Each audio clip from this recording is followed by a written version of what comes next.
This important message. I love you.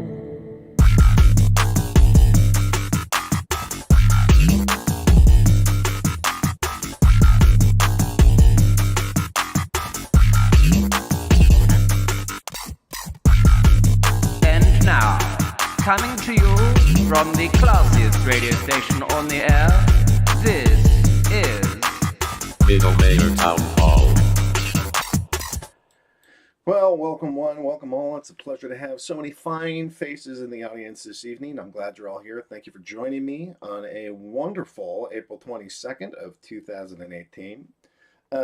Some major headline news is the price of steam is sitting here. It looks like 302, so we're in the $3 range again.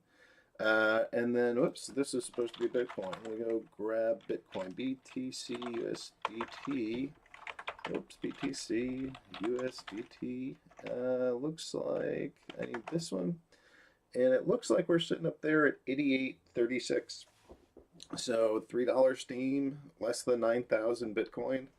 That's pretty good. I mean, you got to remember that back in November, we were sitting at 92 cents while Bitcoin was at 11,000. So Bitcoin has lost $2,000 worth of its value, and yet Steam has still more than tripled in its price. That's pretty good, and I attribute a lot of that to there's a guy by the name of Trace Mayer who talks about the adoption of social media stuff follows Moore's law, and Moore's law basically states when you double the number of users, you quadruple the price of something. And so to that end, if we go back to something like November, we had 30,000 users. And now, yesterday, based off of Penguin Pablo's stats, we have 64,000 users. This is a daily active user guide. So that's the image that I'm pulling off of.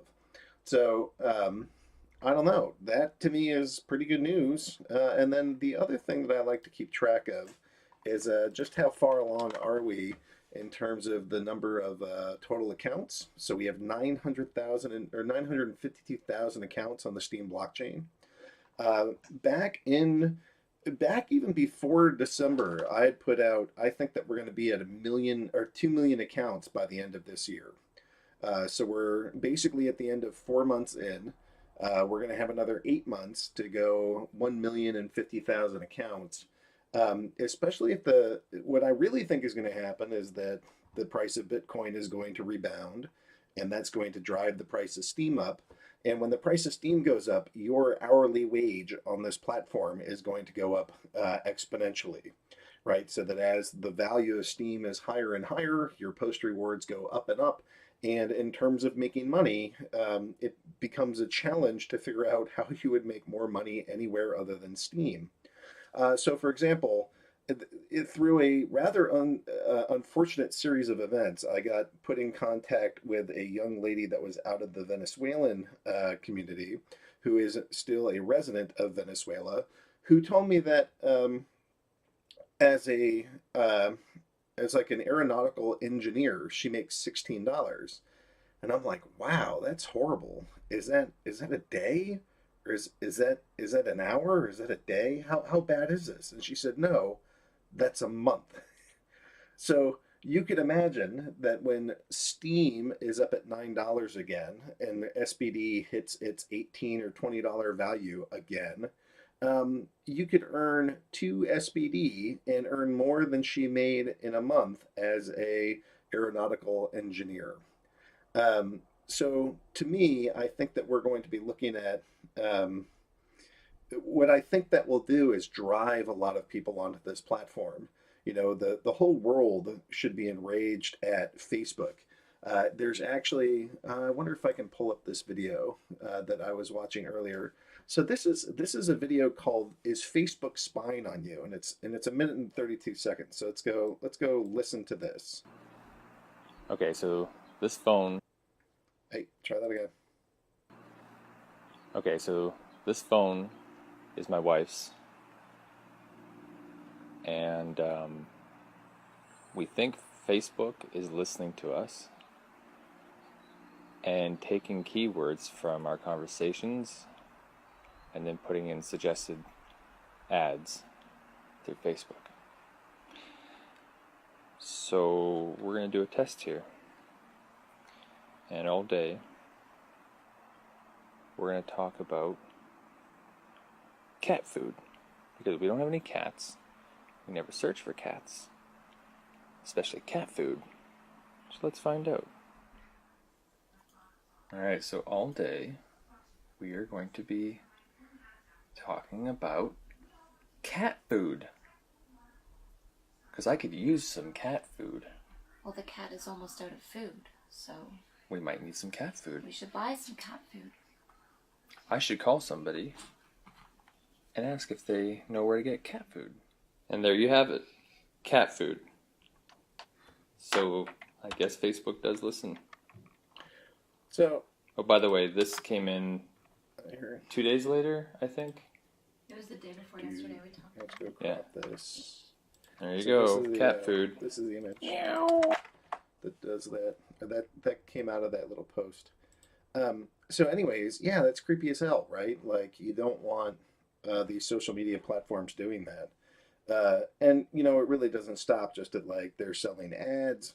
Facebook, Twitter, Google, these guys are doing some extremely shady things.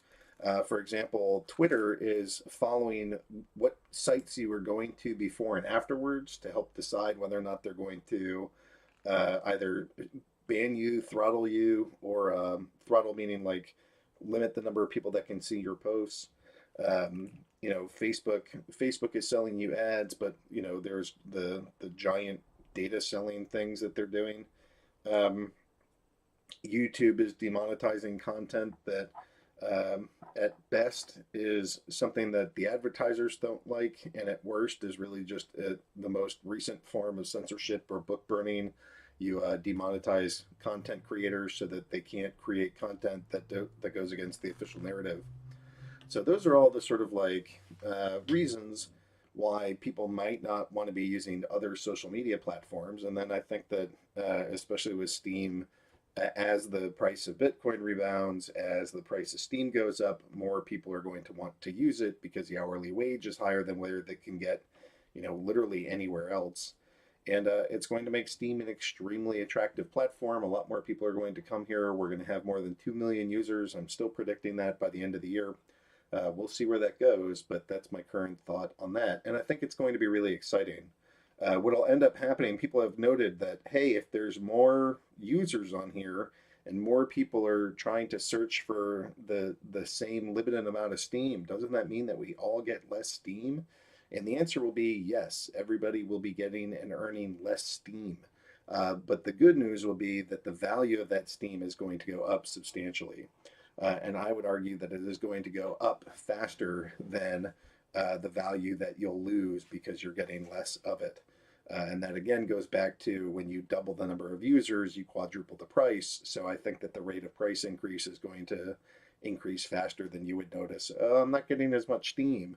You won't care because each Steam is going to be worth $10. So so that's what I think is going to be happening here. I'm pretty bullish on Steam. I'm pretty excited about this platform, and that's before we have the next hard forks coming out. Now, when are they coming out? We typically get from Steam at Inc. A in quotes soon.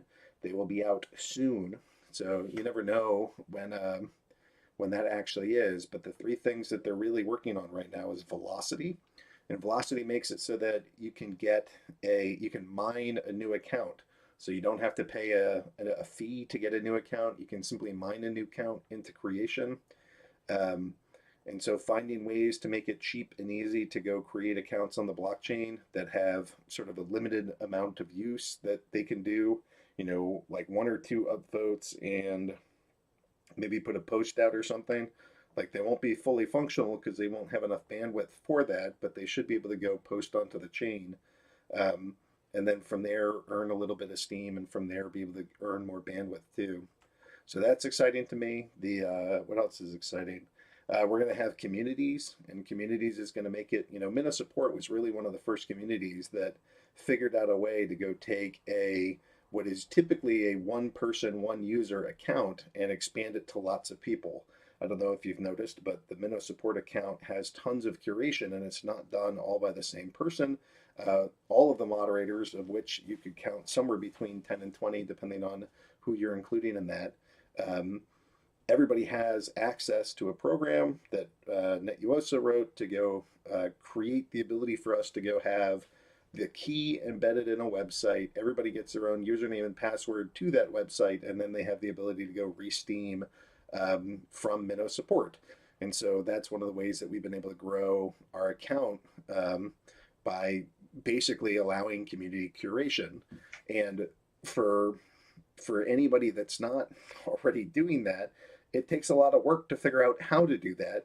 And communities is going to make it a lot easier for things like churches, things like newspapers or businesses, places where you have teams of people that could even have a hierarchy in them, and you want that to sort of run a communal page. We've had to go invent things to do it, and now the blockchain is going to have that as a standard option, and that's communities, and that's coming out. And I think the biggest news is going to be smart media tokens, because that should be sexy as hell. Ethereum is the #2 blockchain, and Ethereum is really well liked by the people that do like it, because they're able to click a couple buttons and make their own coin. They can generate a brand new coin from scratch, or a brand new token from scratch. And that's exciting. And the whole process of SMTs is basically allowing users of the Steam blockchain to be able to do that. And that's going to be pretty darn exciting. So those are some of the things that are out there. I'm in a bit of a cranky mood. I've been in a cranky mood for a few days. I've had people just randomly sort of like either attack me personally or attack the group. It gets frustrating.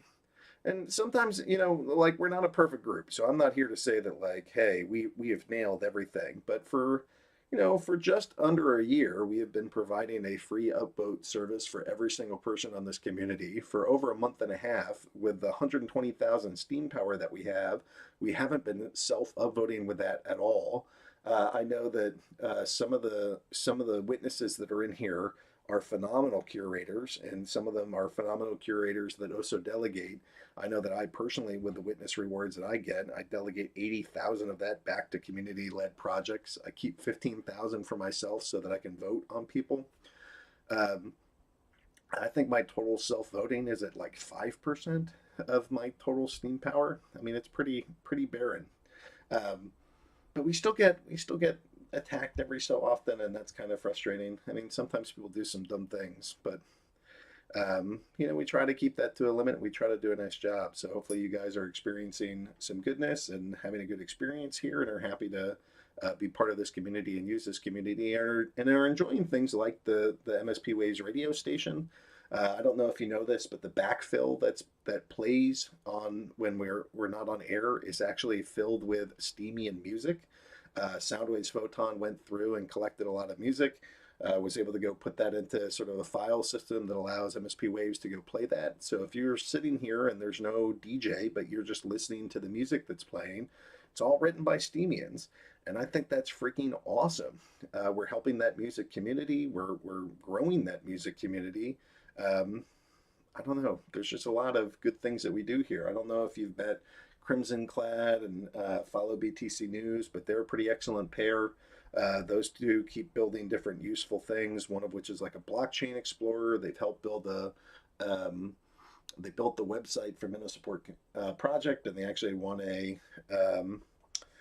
Medal of Honor for that. We have OSBitBank. OSBitBank runs like 8 million servers on behalf of this place. We have some guy, 123, he's one of the witnesses that helps run this place. Most of the witnesses, not all, but most of the witnesses, if you go across like the entire list of 150, are able to be a witness because of some of the programming and the guides and the tools that some guy wrote. The price feeds are mostly his.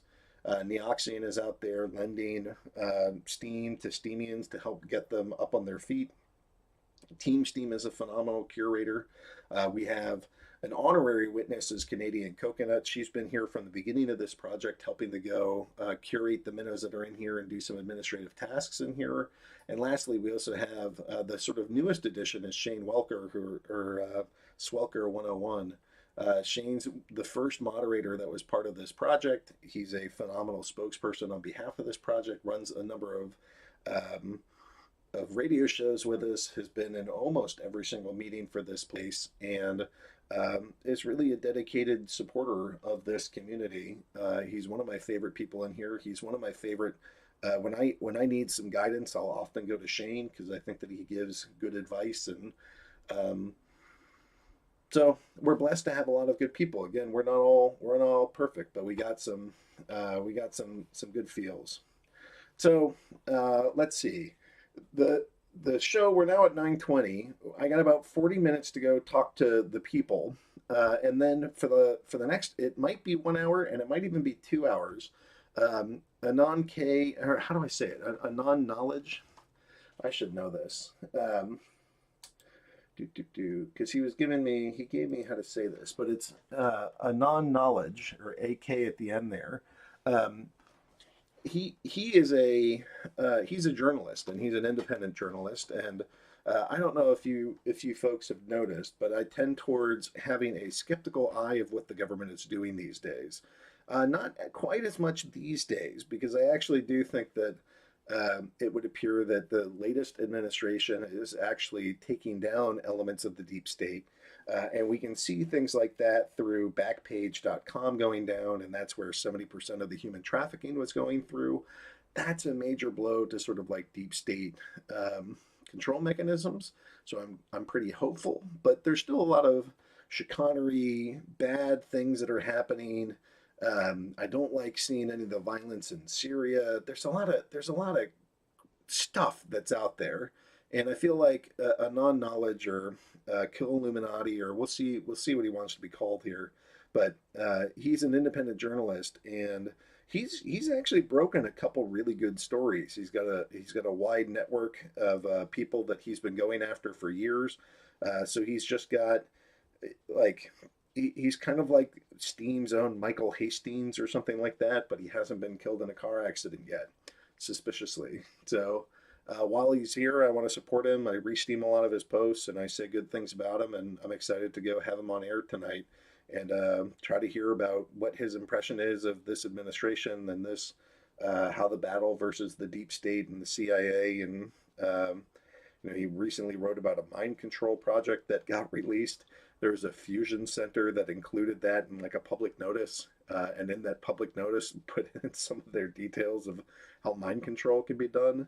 Like, that sounds stranger than fiction, and yet it's out there, it's official. This stuff is coming from the fusion center, and maybe some of you don't even know what a fusion center is, and that's hilarious to me, because if you're not paying attention, then I don't know what you're doing. Like, not everybody has to go sit around here and spend like 8 hours trying to go investigate everything that happens in a day and look for every single minor detail of what these bastards are doing. But if you don't know at least some of the fundamental bullshit that's going on, I don't know. It would just be surprising to me. There's things worth looking into. So that's where I'm at. Anyways. So what I want to do is, I know that Reseller on Steemit, he wants to come on. I know that I'm going to butcher your name. I'm just going to go with Eam, or Emic. I'm not really sure which it is, but Emic wants to come on, and then there was a third person that wants to come on. So we have about 40 minutes for this. So we're going to go invite those 3 people to come on to the show. We're going to start with Reseller on Steemit. I'm just going to pull you in. I don't think that Ron is here, so I don't have somebody that can really like sound check folks. So I'm just going to drag you in. We're going to try to do this live. It's live radio. Should be fun. You guys need to have you have to have a mic. So what I really want to make sure that happens is that you shouldn't have any sound leaving your whatever is playing the interview or whatever. It shouldn't go back into the microphone. So you got to have some kind of mic or something to get you going with that. And depending on how long these conversations take, if we have a couple minutes that's before 10, then I'll probably try to sneak in dice. But I want to go give these people time if they need it. So I'm just gonna go a little crazy here. I guess Globo's gonna start with reseller. So Globo or Globy, when you're ready, just toss reseller into the live on air room, and we'll just get going with the conversation there. And then Emic is going to come on. Let me see, at Emic. And then there's one other that was asking to come on here, who also had sort of a funky name to pronounce, and I'll try to get you on the show as well. But whenever reseller hops in here, then we'll get going. Okay, so we talked a little bit about price. We talked a little bit about the fact that I can be a cranky mofo. What else do we got to talk about? Yesterday's show was actually pretty fun. I was on the Peace Academy, and Azaria has not been feeling great, so she wasn't on there. So I asked Sapporo to be on there, and we had a bit of a communication going back and forth. And then we also invited Global Cop on, and I also had Clayboy on, and we sort of had this conversation around bidbots and how that all might work out. So I'm going to put that after this show is done. The next thing that I'm planning on doing is putting my Peace Academy show up that's mostly on bidbots and economics of this place and like that. So Emic or Eam, I don't know what to call you. Go get into the MSP Waves waiting room. It's underneath where you see my name, and Global Cop is sitting in there, or Globy is sitting in there. So please go hop into the MSP Waves waiting room. And if anybody else is looking to get on air, then please go do that too. And as for right now, let me switch gears. It looks like reseller on Steemit is ready and available to talk. Can you say hello to me? Hello. What's up, Agro? How are you, man? All right. So I'm pleased to go invite reseller on Steemit onto here. Reseller, did we talk or did we just? I felt like you've been on the show once before. Is that correct? Yeah, you remember that. I was on the show maybe like 3 months ago, kind of when I was starting out. So, I mean, a lot of things have changed, and I just kept hustling, and here I am. All right. Well, good. So I remember that we spoke, and I thought I also had you on air. And so what I recall is that you were basically setting up a reselling business and doing that through Steam. Why don't you tell me some of where you're at now and what you're working on, and give us a rundown of what it all currently looks like. A lot of things have changed. When I first started Steemit, reseller comes from, I go to thrift shops and garage sales and things like that, and I find like old antiques, old toys, and I resell them on eBay. That was my original plan for my Steemit account, was to share that kind of experience. And it's kind of literally morphed into so many different things. And, finding success was really hard because when you're new, there's no upvotes, there's no one looking at you. And I had to actually find a way to kind of pull people in. And that's where I tried a lot of things. And I currently do the Steemit Minute, which is a Steemit daily news show where I talk about price, I talk about new accounts, I talk about any news that's available. And that's really brought all the people in. And just real quick, I'm also a moderator on the official DTube Discord. Okay. An ambassador for the One Love DTube Discord also. That's fun. Where do you do that show, or how do you broadcast it? OBS, and I use Steam World to get some of my stats, and every morning I log in, I check the prices, I see where we're at as far as volume and prices, and I kind of do a little bit of forecasting, not too many forecasting, but just kind of track all the accounts. I've been tracking the accounts for like 2 months. And you can tell, like, there's, during the weekend, they usually open the faucet a little bit, and in the week they close the faucet down. So that's what I've learned. So, I don't know. We're always looking for other shows. If you're interested in trying to do that through the PalNet and MSP Waves and host a show like this and have that be sort of a daily recap, I bet that we can work out how to go get you into a sort of daily rotation, presumably in the morning or something. You obviously can keep doing it the way you're doing, but if that's something of interest, then why not use this place with 17,000 Steemians to help make that more successful faster? That's cool. Yeah. So I've been doing the show daily for about 2 months, and it's really picked up steam, no pun intended, but there's a lot of people who log in every day to check out what's going on, and it's fun. It's been really fun. Well, what's the number one thing that you're noticing? Are there trends? Are you, if you're checking all the prices, do you think that we're done with the correction? Do you think that we're finally coming out of this? Do you think there's another lower low that's going to hit us? Where do you see prices going, and what's the state of the economy right now?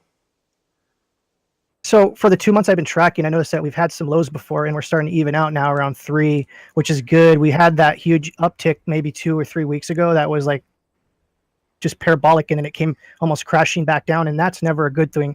We want to see slow and steady rises in the pricing. That's the healthy thing, and we're seeing that right now over the last week.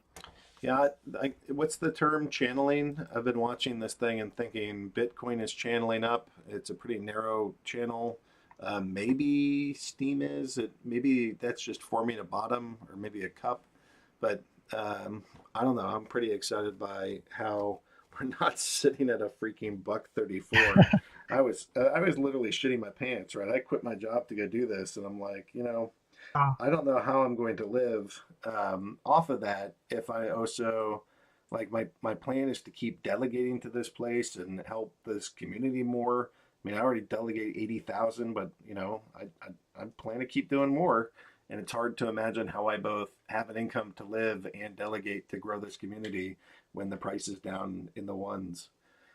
It's a little bit easier to see how life happens when at $4 I'm ecstatic because I make more than I did as a PhD chemist while also giving back literally thousands of dollars per week to these communities. Yeah, it's pretty crazy. I was actually a speaker at the last weekend in Vegas. It was the first of its kind, and there was about 40 or 50 people there, and you can tell, people came from all over the United States to come and talk about Steam, and I think community is going to be everything. So everyone was ecstatic about Steam, and I think we're all still early adopters here, believe it or not. There's no celebrities on Steam. There's no major movers here, so right now we're in a good spot. I take offense to that. That's a joke. I'm aware I am not a celebrity. I make jokes like that of like, hey, I'm witness 12 of the Steam blockchain. And it's like, if I'm at a public restaurant, absolutely nobody knows what that is. Nobody cares. I was just talking to my One Love D2 peeps today, and we were talking about how frustrated I get with family members where you're trying to get them on Steam and they get accounts and they just don't log in, and you're thinking like they're on Twitter and Facebook all day long, and it's like it's a no-brainer to come here and start to use the platform and earn some Steam.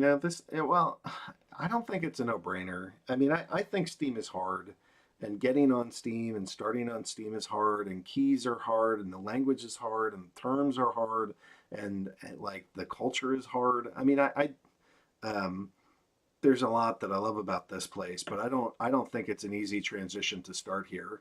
So yeah, I agree. Like I think they need to work on the new user experience for sure. And I talked about that in Las Vegas also. Is there's a lot of people that come on. And you're absolutely right about because I've been into crypto since 2012. So I had a little bit of handle on what everything's going on here. So I can imagine like the grandma from Nebraska who's like 70 who's trying to figure out Steam it and has no idea about blockchain is going to be completely lost. Yep.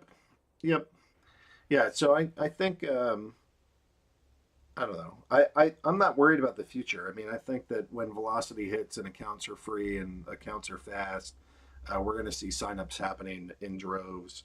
And I think that'll be mostly good for the network. I get a little bit nervous about chain bloat and things like that. But, oh well, c'est la vie. We'll figure it out as it comes. One of the thoughts I have is that as the number of people grow, the number of devs in that community grows anyway. So, the problems that happen with growth also get fixed by the growth because you have new people that are willing to go contribute time and effort to make sure that things run smoothly and devs get invested in here.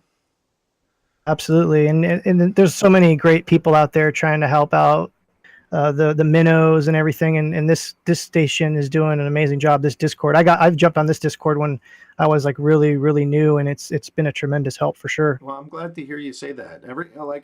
I had somebody shitting on us today. It's one of the other witnesses. And I'm like, we do a lot of really fucking good things around here. And if there are times that we have either leaders that make bad or dumb decisions at times, or like, there's relatively few things where I feel like we've had massive screw ups. I mostly feel like we're a force for good. We help new users. We help, like, we literally. Oh, all right. So one of my favorite pictures out of all of this. This is going to be. It's the Steam reports. There we go. So we're going to go into account voting, and then we're going to do outgoing votes, and then I'm going to go put in Minnow support, and then here's for the last 14 days. And I'm going to go take a little snapshot of this and put this into a picture for everybody. And this is the big evil Minnow support. This is where all the rich bastards are using that 120,000 Steam power. You'll notice there's 5,820 votes, literally 0 self-voting over the last 2 weeks, and it's probably closer to the last 2 months. And on top of that, like you'll notice that sort of rainbow section up at the top is super skinny. What we're not doing is sitting here and using the sort of delegated Steam power to go just upvote all the witnesses and all the moderators and do all that. I personally delegate, and so does all Spitbank. We're up to maybe 13 or 14,000 Steam power that we delegate out of our personal accounts to go help support the moderators that support this place, so that any of the funds that are going to this place are currently going to just Minnow posts. I mean, it's not 5,820 votes that are votees. That's actually a better word. These are the recipients of that. So in total, there are almost 6,000 people receiving votes from this account, and basically none of that is going back to us. I mean, occasionally I think maybe some of the mods will like use the exact same command that everybody on this platform has access to, upvote post URL, and maybe they do that still. So I won't say that there's none, but it sure looks pretty skinny to me. So anyways, Yeah. I'm off on a tangent because I'm a little cranky that one of the other witnesses, who I generally think is a troll, is talking some shit about us. And it's been months since anybody's really said shit, so I don't know why I should be upset about it. But Not at all. Because here's the thing: you're doing amazing work, right? And this world is still living in the old. I mean, you're talking about the Q stuff, man. I love that you're talking about the Q stuff, by the way. But the paradigm is shifting here, and there's a lot of trolls and haters that are still living in the old energy. Yeah. And they need to get up into the new energy where we're all here to try to help each other. Be positive forces in this new thing called Steam It. Here's the thing. I hate to be preachy. Oh, preach away. This is the perfect opportunity for us as a civilization, as social media, start over and do it right. And I think a lot of people are doing it right, and that's what I love about Steam It so much is it's pulling people out of the mud. It's giving people a voice that normally wouldn't have a voice. Yeah, I mean, that's what we're trying to do. A lot of this started because it took me 8 months on this platform to get anywhere, and I did all the stupid shit. I did follow for follow. I did vote for vote. I tried all this other crap, and none of it really worked, and it took me months. And then I figured out how to write a little bit better than I was doing, and I shared what I learned, and I got some people to go re-steam it, and then blah, blah, blah, blah, kept growing, kept going better and better. So that was exciting to me. And that's kind of how this place progressed. And to me, it's about helping other people and serving other people. And that's why out of my, 94,000 Steam power or something, I delegate 70,000 of it back to community, back to people, to help various minnows, projects, curation. Like I believe in the mission of this place, and I just get cranky. I shouldn't be cranky. I should be excited and grateful and stay in that energy that you're talking about. But I don't know if it's a Mercury in retrograde or just. Oh yeah, well that actually stopped on the 17th. So did it? Yeah. All right. Well, that makes me. That's funny that you even brought that up. I'm so actually glad that you actually said that. That's funny. I'm a PhD chemist, right? So like, if you found me 10 years ago talking about Mercury in retrograde, I would like literally point in their face and laugh at them. And the number of times that I've just seen like emotional flare-ups since sort of waking up and being like, this Mercury in retrograde shit really does seem to affect quite a number of people. I don't know how to quantify that, but if I was like a numbers guy sitting down writing emotional responses that are uncharacteristic on a scale of 1 through 10, my data that I've been tracking since about 2012 would say fuckers go crazy during Mercury in retrograde. So until somebody It's can true. prove otherwise, my internal bias is to believe that it's a thing. Like, like you said, scientific data to back it up. But the things I've experienced in my life almost prove without a doubt that there's something to astrology, man. There's something to it. I don't know what it is, but it's Well, the world is a much more confusing thing than we are led to believe. Do you know what the Mandela effect is? Have you ever heard of that? yes, absolutely, man. Uh, Actually, I studied that a long time ago too. Yeah. So I started on this platform. I have no idea how I got successful on here, other than like intense hard work all the fucking time. But my topics of interest are not like mainstream. Hey, these are awesome kind of things. No, Like they're my not. my first couple posts were on the Seth Rich murder. So that's one of the places that I started, and I started talking about the Mandela effect and the sort of fact that the universe that we more or less think is this solid, unchanging thing, and what we remember and what happened can't actually change. The past can't be altered. That's not the case. And for the people that aren't familiar with this, I'll give away some of the most common ones. You've probably heard the phrase "Mirror, mirror on the wall, who's the fairest of them all?" And you're like, "Oh, that's from Snow White." Yeah, I know that line. And I'm going to tell you, hey, sorry, the universe is fucking with you. The Mandela effect has happened, and it's now magic mirror on the wall. Who's the fairest one of all?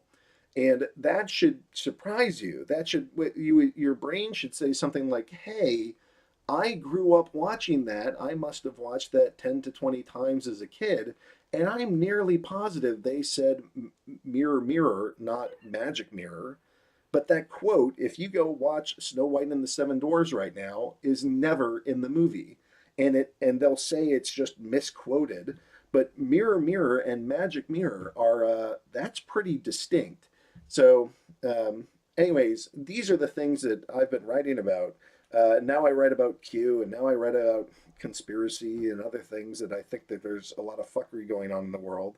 But I've always been shocked that, like, how the hell did I get here? Because my things that I'm interested in are pretty weird and esoteric. I'm just glad that I found some sympathetic people here.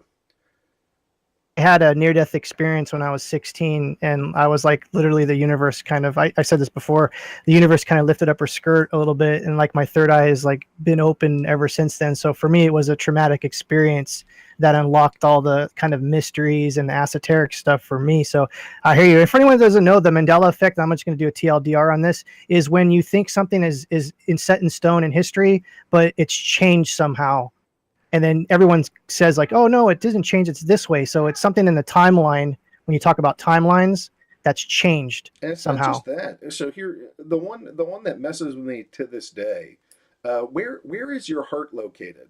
So I'm gonna give you three positions. If you think of like where most shirt logos are, is your heart located sort of underneath the a left breast shirt logo, sort of dead center in your chest, right underneath your sternum, or on your right side where that shirt logo would be? Where's your heart located?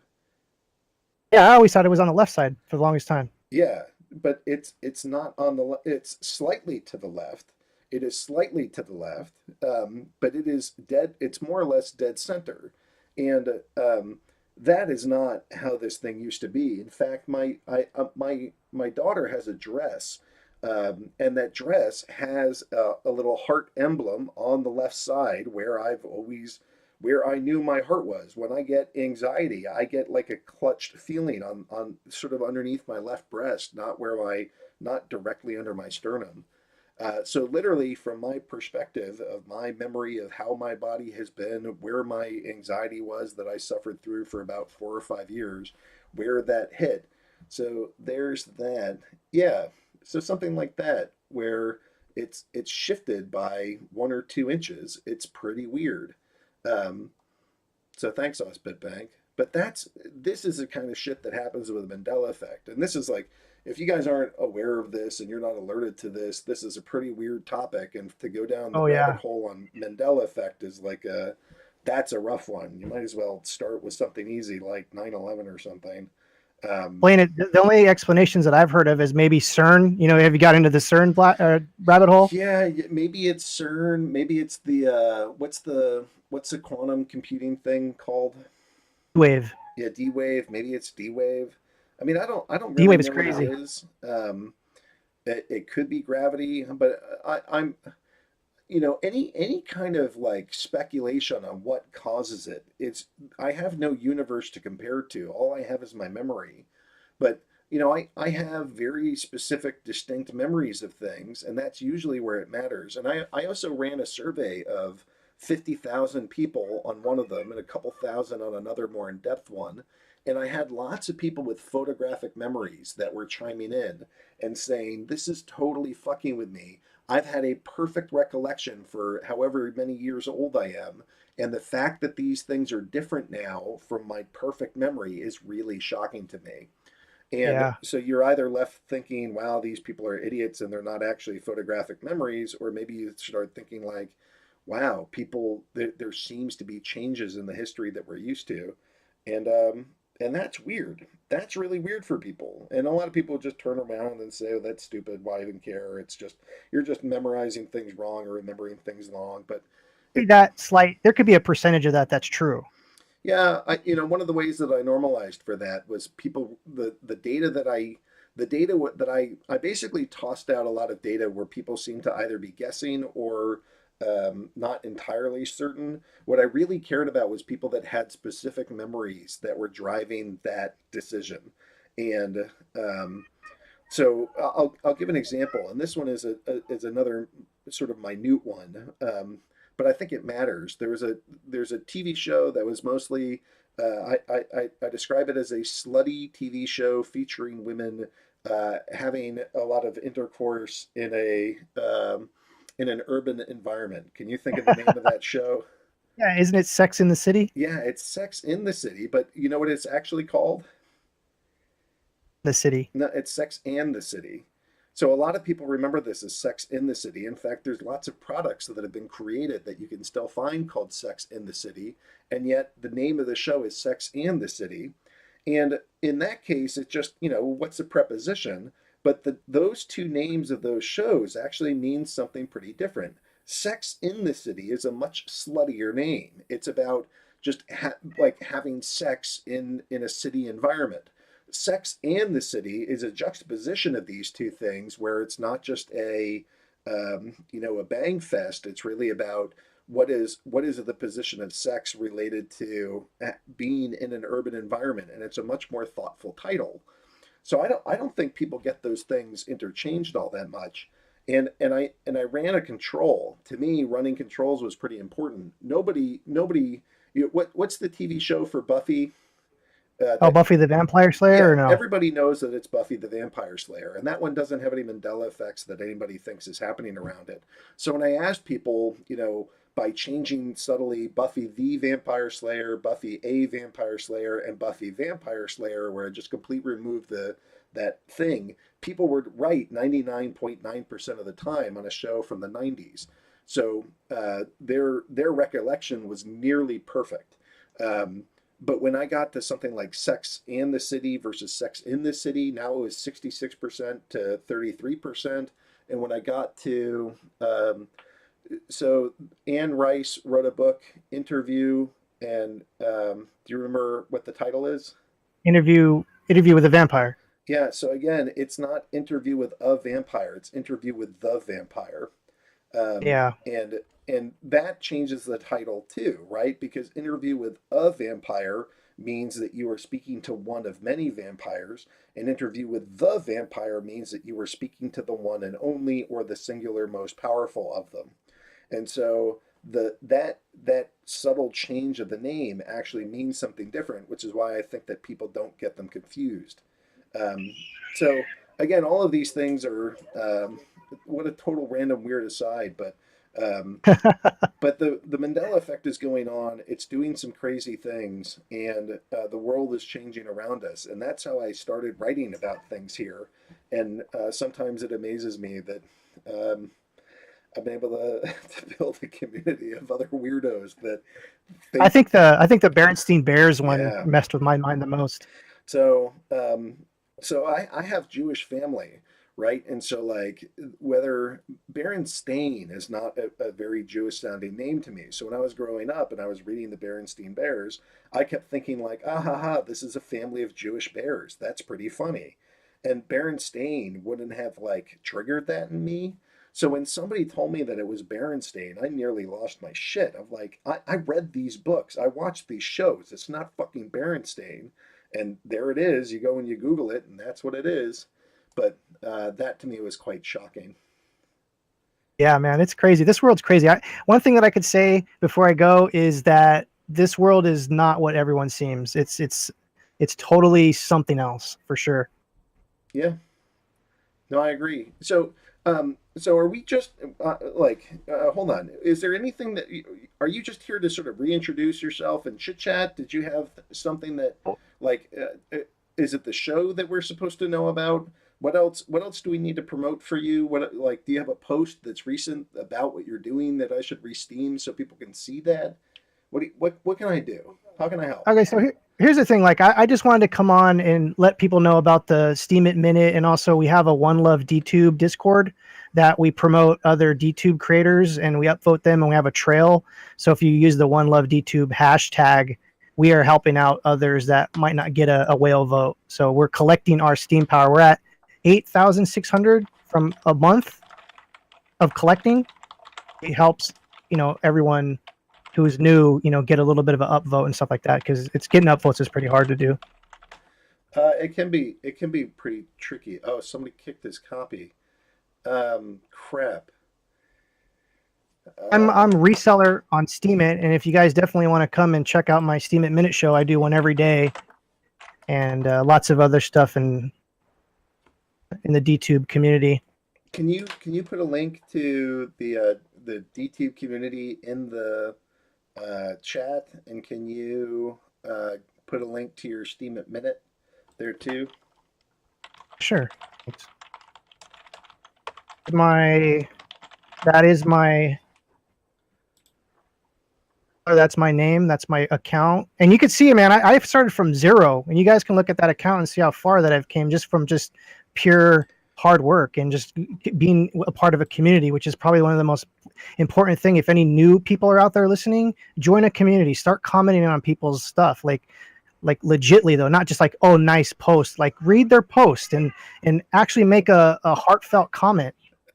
So I do want to say that the name One Love DTube also can be read as One Loved Tube. And that's pretty funny. Yeah, that's I think that's why the capital D's there, so we don't get some tube love. No. In your hashtag, one loved tube. That's a lowercase d. Yeah, so yeah, that's pretty much what I wanted to say, and just kind of like I guess also that now. Yeah, that there's hope for everyone out there who's new. If you got a 25 rep, just keep pushing. Go find a community. Like I said, go comment. And if as long as you work hard at it, you're gonna be successful. Look at my account. I started from nothing. All right. Well, good times. We've Look at you started. I didn't mean to bring us down there, but when I read it, I just couldn't help myself. In this business too, you know what I mean? Like, all right. Well, reseller, I think that's it. I think I got AK in the studio audience. That's an an0nkn0wledge. So I think I'm gonna go bring him online, and we're gonna go have our deep state talk and see what's going on with him. We can put him on the air. Yes, no headset, and everything is echoing. No, that's for EAM, right? Or EMIC. Oh, okay. So the next one, can you actually go sound check AK? Okay, come on in the waiting room, please. A channel, or what did you want me to do, Aggro? Well, they're going to take a second. So let's, why don't you and I chat for a little bit more? Let me go give him the role of on air. So AK is the sort of scheduled guest. So drink moonshine. Yeah, I can't. I stopped drinking. Drinking is bad. People. It is. It clouds everything too. By the way. I enjoyed getting drunk. My challenge was that I think it actually like hurt and messed with my brain, in that like I was suffering from long-term impacts of alcohol. And then when I stopped, like some of my personality changed and I got healthy again and lots of good things. So um, it wasn't just normal shit, man. I needed to step away from that, and I'm glad I have. But Yeah. so none of that for me. I stopped smoking weed like maybe like 15 years ago, and that was like the biggest life changer for me. It like opened up the whole up, and I try to tell people like, oh, you got to get off that stuff, man. You'll live in a whole new world, and people just don't want to listen. They want to stay high. Yeah, well, I mean, I think being high can be a much more pleasant experience for some people than like the 3D Earth, the whole sort of like this is the planet that we have, and this is the energy that we're in, and this is the government that we have, and this is the income that you're stuck with, and this is the violence that is all around us. This is the school system. This is the bullying. This is the boredom. This is the grind at work. I mean, like a lot of this life is not fun. So for somebody to just freaking say, screw that, I'm getting high, that makes a lot of sense to me, and I can't really fault those folks. I've certainly done that at times too. But I do think that, you got to find a balance. If you're doing that all the time because you can't find any joy in the universe, that's probably a bad sign. Yeah. You know what's so crazy about the Mandela effect too that I was thinking of? It's mostly like media. That's the things that have changed. Yeah, there's certainly been a fair amount. How good are you with biblical things? It like the one that really. I mean, I'm a Catholic. I go to church every Sunday. I know some of my stuff, I guess. All right, so go give me the Lord's Prayer. What is it? Our Father who art in heaven, hallowed be thy name. That one. Yeah, keep going. Our kingdom come, that will be done on earth as it is in heaven. Right, and forgive us our trespasses as we forgive those who trespass against us. Yeah, so that is not my understanding. That in the King James Bible, it is now forgive us our debt as we forgive our debtors. Let me tell you one thing. I've been in the Catholic Church for a long time, and they do change up their prayers every once in a while. They did it maybe 5 years ago. They changed, I forget what prayer it is, but they do change that up. So we'll just go look into that one and see what you come up with. If you know the Mandela effect, there's one of them. And then there's an animal that's going to lie with the lamb. What animal shall dwell or shall lie with the lamb? Yeah, wasn't it the lion? The lion shall dwell with the lamb. It should be the lion should dwell with the lamb, but it's not. It's the wolf. Go look that up again. It's a wolf Wow. shall lay with the lamb. And then there's another biblical verse. And there's other weird changes too. There's some slang that's in there now. Like the word matrix is in the Bible. It wasn't before. There's other weird shit. I can't remember it all because I'm a couple years removed from this, but Yeah. the Lord's Prayer is different. It's the wolf shall lay with the lamb, which should confuse many Christian and Catholics. I don't know. Just the world is much different than what we're used to and what we're prepared for. So that's what I got. Oh wait, did I lose you? Hello. Yeah, I can hear you. All right. So reseller, you there? All right. I'm gonna go. We're gonna bring this conversation to a close, and I'm gonna go bring my buddy AK on. Sound all right? Cool, man. All right, AK. All right, guys. Thank you for the time and aggroed. One last thing I'm gonna leave you with. Yeah, don't let the haters get to you. You're better than that. Yeah. We're all better than that. I have tried very hard to give calm, thoughtful, reasonable responses rather than like a catch me outside or I'll go fuck you up or like I get my anger defensive responses, and those are the things that happen naturally and first, and then I have to take some time and work through that to be like, well, threatening to smash these people isn't really the right response, and that just as a human but also as a witness, you got to kind of come through more thoughtfully than that, and I will rise above and be better than that and make smart decisions, but I am human too. So my first thought is, go fuck you, fuck your mother, and fuck everything about you. I'll burn your house down, you motherfucker. But that, All right. that's the anger that starts there, and then I cope and do smarter things. right, guys, keep doing what you're doing. We'll talk later. All right. Thank you, reseller. Glad to have you here. All right. So my next guest, actually, let me go. I'll do a quick little reset here. It is now 9:58 on April 22nd. So you're listening to MSP Waves Radio. I'm your host, Agrod, currently witness number 12 on the Steam blockchain. And you're listening to the Minnow Mayor Town Hall. And this evening, I'm especially pleased to go bring a very special guest onto the show. This is an0nkn0wledge. Sometimes goes by AK or Kill Illuminati. He has his own real name. I'm not going to say it for him if he decides to go do this. Ron's saying, did I record? Yeah, I'm recording. And so I'm really stoked to go bring this person on. This is an independent journalist that is on the Steam blockchain that has outed quite a number of cool stories. I think of him as sort of our own Michael Hastings. I hope he doesn't die in a suspicious car fire like Michael Hastings did, but I think AK brings out really cool stories. I've re-steamed a bunch of posts and glad to help support a lot of the work that he does. And I think that he has built a network of contacts throughout various levels of government that helps give him insight into what's going on. And if there is a civilian insider that really seems to have a deep network, I think that AK is basically one of the best examples of that.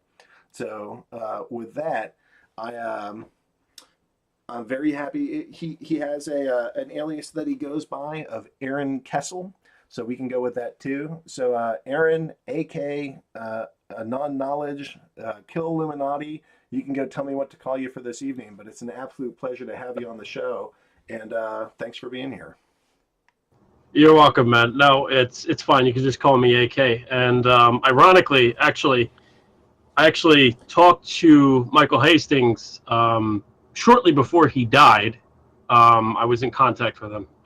So did he tell you what he was working on right before? Because there was all kinds of things of like, hey, I'm working on a big story. But there weren't a lot of posts that would say, this is the big story that I'm working on before his card went up into fire. Right. Well, okay. So, all right. So in regards to that, what he was working on was actually, he actually put out an article on Rolling Stone. He discovered that propaganda was used against United States senators to invade Afghanistan, and he had a whole article on it and everything, and he was digging deeper into that, I think. What do you mean by propaganda? For the people that don't know, what classifies as propaganda? Why isn't it just intel, or what separates that into a shady area? Okay, so in regards to this particular instance, I believe it was false information that was fed to Congress, and it was just propaganda to try to furtherize the war, or maybe not furtherize the war. Maybe it was to invade. I think it was to invade. Right. Initiate the war into Afghanistan from Iraq. I believe. I think we went from Iraq to Afghanistan. They lie a lot. So that doesn't surprise me. But and if people know the term Clinton body count, which is probably a synonym for CIA body count, for the people that are following this, like, it's not surprising that some of the journalists and independent people that go digging then turn up dead days later. Well, there's a pretty vast history of journalists who turn up dead when they're looking into something that is controversial or very deep. The first journalist that I personally researched and looked into was Danny Casolaro. Danny Casolaro, he sought to expose what was known as the octopus, as he called it. Today, we now know it as the deep state. But back then, how old is that? That's not even a name that I'm familiar with. Danny Casolaro, I think it was like the 1980s, 90s, something like that. I'm not 100% sure. All right. Well, that image of an octopus is much older than that. I mean, this goes back to like the 1900s, early 1900s, like 1910 and 1920s, where you can find sort of this image of the vampire squid sucking the blood out of the United States with tentacles going into. Sometimes it's like banking, media, and sort of like businesses, and at other times it's going into various countries, where it's like moving into Russia or Israel or South America, and we have our giant the squid has its tentacles across the planet as a whole. Yeah. Well, okay. So Danny Casolaro, in his rendition, he was looking into Iran Contra, BCCI, and various other different things that were going on during that time period. And supposedly, he made a link between them all, which I really think, to be honest, the link was through BCCI, which was a bank at the time, where they were laundering money and laundering funds through BCCI for drugs and guns smuggling and stuff like that. And I think that's where he made the link, was BCCI. But the interesting thing about Danny Casolaro is that Danny Casolaro was found dead in a bathtub with both of his wrists slit, and parts of his diary were missing, where he wrote down notes about the investigations that he was looking into. Yeah, well, I mean, if I'm going to go kill myself, I would want to make sure that the story I was working on, some of the key elements just disappear for all time right before I take myself out. Right. That makes perfect sense. Yeah. No. Yeah. I know. Another interesting death, and I've actually done an article in Steam It a few months back on some of these deaths that took place. But another interesting death that I kind of looked into was Philip Schneider. I don't know if you know who Phil Schneider is. Did he kill himself and like his kids too, or something? No. Phil Schneider was found. For one, Phil Schneider came out in the 1990s and was talking about deep underground bases. So that was the other one. The other guy that I had in mind was the Dumbs guy. Yeah, I'm aware of this guy. So you're talking about the other person that you're talking about, I believe, is Philip. I can't remember his last name now. I just had it on the tip of my tongue. But I think he was one of the 9/11 investigators. Yeah. And I know who you're talking about. And he like went and murdered his wife or something. Murdered his wife, kids, dog, everything. Yeah. The whole house was just like a huge mess. Yeah, because once you want to study that, obviously the next step is you just kill your whole family. So that is. Yeah, I mean that's the interesting thing about that one. But okay, so go back. So tell us about the say his name again? The Dumbs guy. Phil Schneider. Yeah, deep underground military bunkers. Dumb. Right. Yeah. Well, Dumbs actually.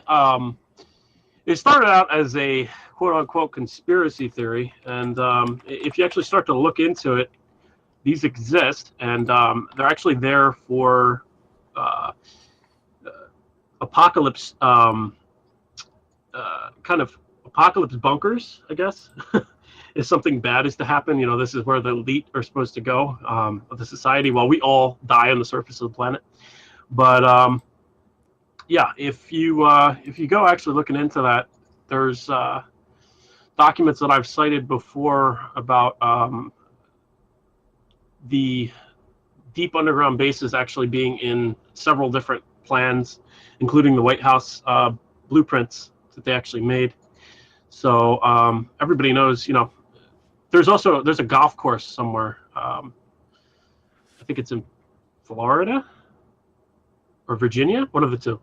It's somewhere, but there's a golf course where it's a whole underground bunker underground that golf course. It's a famous presidential golf course, and it's just a lot of different things that come out throughout the years, if you just connect the dots and connect the dots and do you feel everything, like you've ever had an assassination attempt? I know at one point you were pretty freaked out, sleeping with a handgun under your pillow, waiting for, I guess, Men in Black or some shit to show up. Do you feel like your life has ever been threatened for some of the stories that you've done? Have you ever gotten death threats or just outright people showing up being like, cut this shit out or we'll kill you? Okay, I don't know where you got that about sleeping under with a gun under my pillow, but yeah, a lot of people who know this about me, back in, I think it was 2015, 2014. I don't remember, but off the top of my head, I don't really remember the date and everything. I actually had my tires sliced. And I was looking into the banker suicides that was going on at the time. Yeah, and, tons of them. Yeah, I made a whole list of it all, and I just kind of put it out there. And I actually had a contact me, who was a lawyer in New York City, sent me a court record to the New York Supreme Court site, and it showed a court case for a lawsuit that was basically saying that everything is rigged and being manipulated, and it showed gold, oil, silver, etc. And this contact said that these banker suicides that were going on at the time was to suppress this lawsuit that was going on. Interesting. Yeah, because like, you know, the things that have come out are since then are extraordinary. Like, people don't even understand how big LIBOR was. Like, the fact that all the major banks are manipulating a interest rate that is used for trillions of dollars of commerce, and it, you know, like a simple 0.5% here or there at times could be making people billions of dollars just by that, and having that not be sort of a market driven event, but a buddy like 12 smart dipshits all just colluding to figure out what it's going to be at any given time or day, like that. People can't. Well, they were rigging the rates. That scope. Right, they were rigging the rates. You know, if you actually take a look and read my Wall Street fraud series and everything like that, you'll see how deep all this stuff goes, and it's just like they're protecting each other. You know, it's a revolving door in the DOJ, and the revolving door goes from Wall Street to the Department of Justice. So, and I'd say the FBI. I mean, I don't know if those when I look at the deep state, I start thinking like the main players in this are in the State Department, at least the level that I can see. I'm willing to believe that there's even players behind this, but it looks like the DOJ, the FBI, certain elements of the police, and various politicians are clearly doing scandalous things and covering for one another because they've successfully infiltrated at a high enough level where they can suppress investigations and lawsuits and things like that. Yeah, you know, I define the deep state as unelected officials who are running their own government covertly, unaccountable. Yeah. So that's how I define it. You know, throughout history, there's been many different cases of a deep state, right? There's been there's several regime change operations. That's a deep state.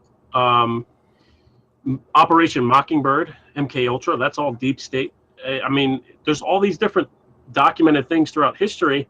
So hold on a second. Those two are actually big ones. So do you want to share with the audience some of what I'm hoping most people here know what MK Ultra is and Mockingbird is, but can you just take half a second to define for people what those two are in particular?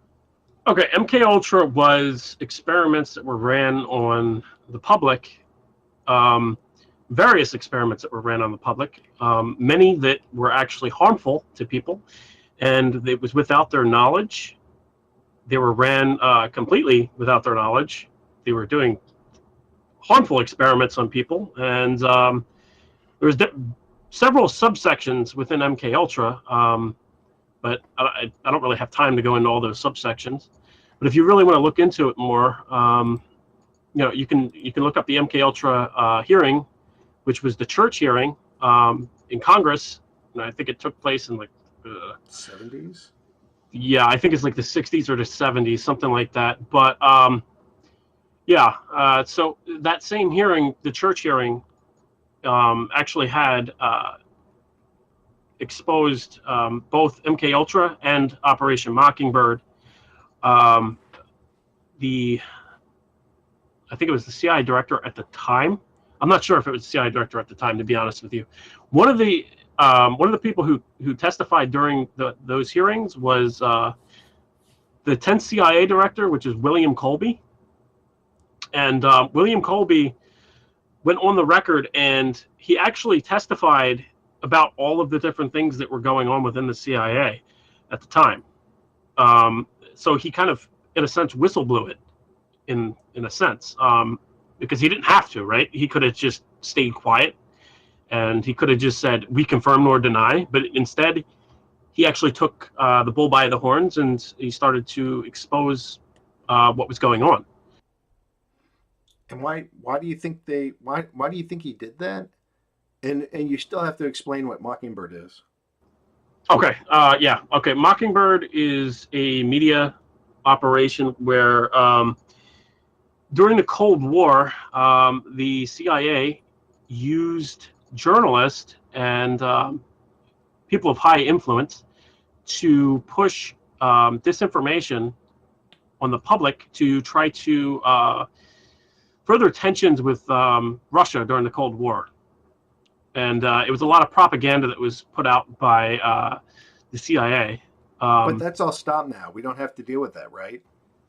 Okay, so, yeah. Okay, well, yeah. Here's the thing about that. If they did it in the past, what stops a new faction or a new group from doing it again? Well, it's there. It can happen. To me, the biggest thing that stopped it was that there used to be laws that prevented you from doing that. Now they could Smith-Mundt Act. Yep, the Smith-Mundt Act, and they could get around that. They could do things that would violate the Smith-Mundt Act, and then use their cronies to sort of get out of that.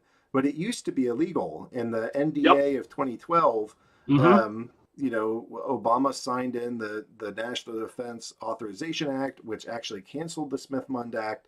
And then legalized propaganda against the United States citizens, and people don't, when I look at there's tallies of how many like mass shootings have happened under various presidents, and it's literally tenfold higher under Obama than it was under anybody else, and most of those happened after 2012. And so I sit here and I say things like a lot of these shootings are staged events. And people are like, Agrode, you're such an insensitive bastard. How dare you say that? I know people that knew people that were at the hospital. Like, how dare you say these things? It's a national travesty. And I'm like, look, this kind of shit, this propaganda, which is clearly being politicized, it's legal. It used to be illegal, and now they just do it all the time. It's not like in 1 4-year period, we suddenly got a order of magnitude more crazy lone gunmen running around. Like we suddenly had a planned false flag. There's companies that specialize in crisis actors. Like this whole David Hogg thing and the Parkland shooting, that to me just is like screaming false flag. The fact that the kid graduated high school years ago, the fact that he did an internship at CNN, the fact that he visited the White House like prior to any of the shooting stuff occurring. The fact that his dad's an FBI agent. The fact that his dad is an FBI agent that specializes in crisis events. Like the fact that chick Emma something, the one that looks like Britney Spears, and when she got arrested, if you've seen that meme running around, her parents were criminals, and then she allegedly, like, part of the reason why maybe she's doing that is to go protect her parents. There's just so much again, like the fact that David Hogg already graduated, and he graduated years before, and they're making him a student at the school, is just so freaking bullshit. The guy's 28. I'm not sure about all of that, but I look for documentation. When I'm writing something, I look for documentation. I don't like speculation. Um, Number one, because I wasn't there. I don't know what the hell happened, right? So I look for documentation that comes from these events themselves. And one of the things that stuck out to me was there was multiple students who were saying there was multiple shooters. Yeah. So well, the other one that so there's a guy on Facebook who's a former attorney. His name, I think, is Kurt. Where is this dude? Kurt Richard Haskell. And I'm gonna have to go scroll through his feed to go find this. But one of the girls got shot 4 times in the leg. Now, if you get shot by like a full on like loaded weapon, even if it's just a handgun or something, it's not going to leave like a minor indent on your leg. You are going to have massive bruising. You are going to have all kinds of issues with this. You're not going to be walking on this like 3 or 4 days later, and you're sure as hell not just going to be covering it up with like a couple different band-aids. You just got your ass handed to you. So I'm going to go scroll through one of these photos and looking for this one in particular, where one of the female victims is coming out of this having been shot 4 times, and literally after like 2 or 3 days has nothing but a little bit of gauze on top of her leg and is otherwise walking around just fine. So that doesn't mean that there weren't any kind of guns or shooting that happened. Like, it's possible that they shot these people with not quite blanks, but there's special bullets that are beeswax and like laundry detergent. So it looks to me like maybe she got shot by something, but it sure as hell wasn't like a full loaded weapon from something like an AR-15 or one of the heavy weapons that were claimed to be used in this thing. Yeah, like I said, I'm not too sure about any of that. I look for, like I said, documentation. And really what sticks out to me when you talk about false flags events and stuff like that was, number one, Operation Northwoods. Operation Northwoods was a plot by the U.S. Chief Joint of Staff, and later came out, actually this year, that Operation Northwoods also had a CIA element within it. But Operation Northwoods was a false flag where they suggested shooting innocent people and flying a plane into a building in Florida and blaming it on the Cubans, and then going to war with Cuba. So when you talk about false flags, that's what I automatically go to, because that's a documentation. Actually, on my Twitter profile, the document that has blood on it on the top header is Operation Northwoods document. That's the Operation Northwoods document. And another thing that I think about when you bring up false flags is Niyura al-Sabah, her testimony about finding babies. Oh yeah. And about this is Kuwait. Oh, Kuwait. Yeah. I was going to say Afghanistan or Kuwait. No, it was Kuwait. It was about Kuwait soldiers finding babies in incubators and killing them. And it turned out that it was fake, and it was actually she was actually a princess of somebody. I just can't remember off the top of my head who it was, but yeah, it's crazy that stuff like that, and that actually went through Congress and everything, and then 60 Minutes actually exposed that testimony as being fake, believe it or not. But so when you look at like false flags and stuff like that, thank you very much. I look at that those two different situations, and Nir al-Sabah, when I look at her testimony and I compare it to videos that are coming out of Syria, I see a resemblance there because it's unverified information. For one, a lot of people don't know this, but most of Syria was actually occupied by different terrorist factions, and the actual area where the recent chemical attack took place, Douma, was actually occupied by Jir al-Islam. So I probably butchered that completely, but the point is that the area was actually occupied by terrorists. And, you know, if you're a terrorist and, you know, you're allied with ISIS or Al-Qaeda, what would you try to push when you're losing in Syria? Propaganda to the U.S. to cause more tension and possibly switch things around.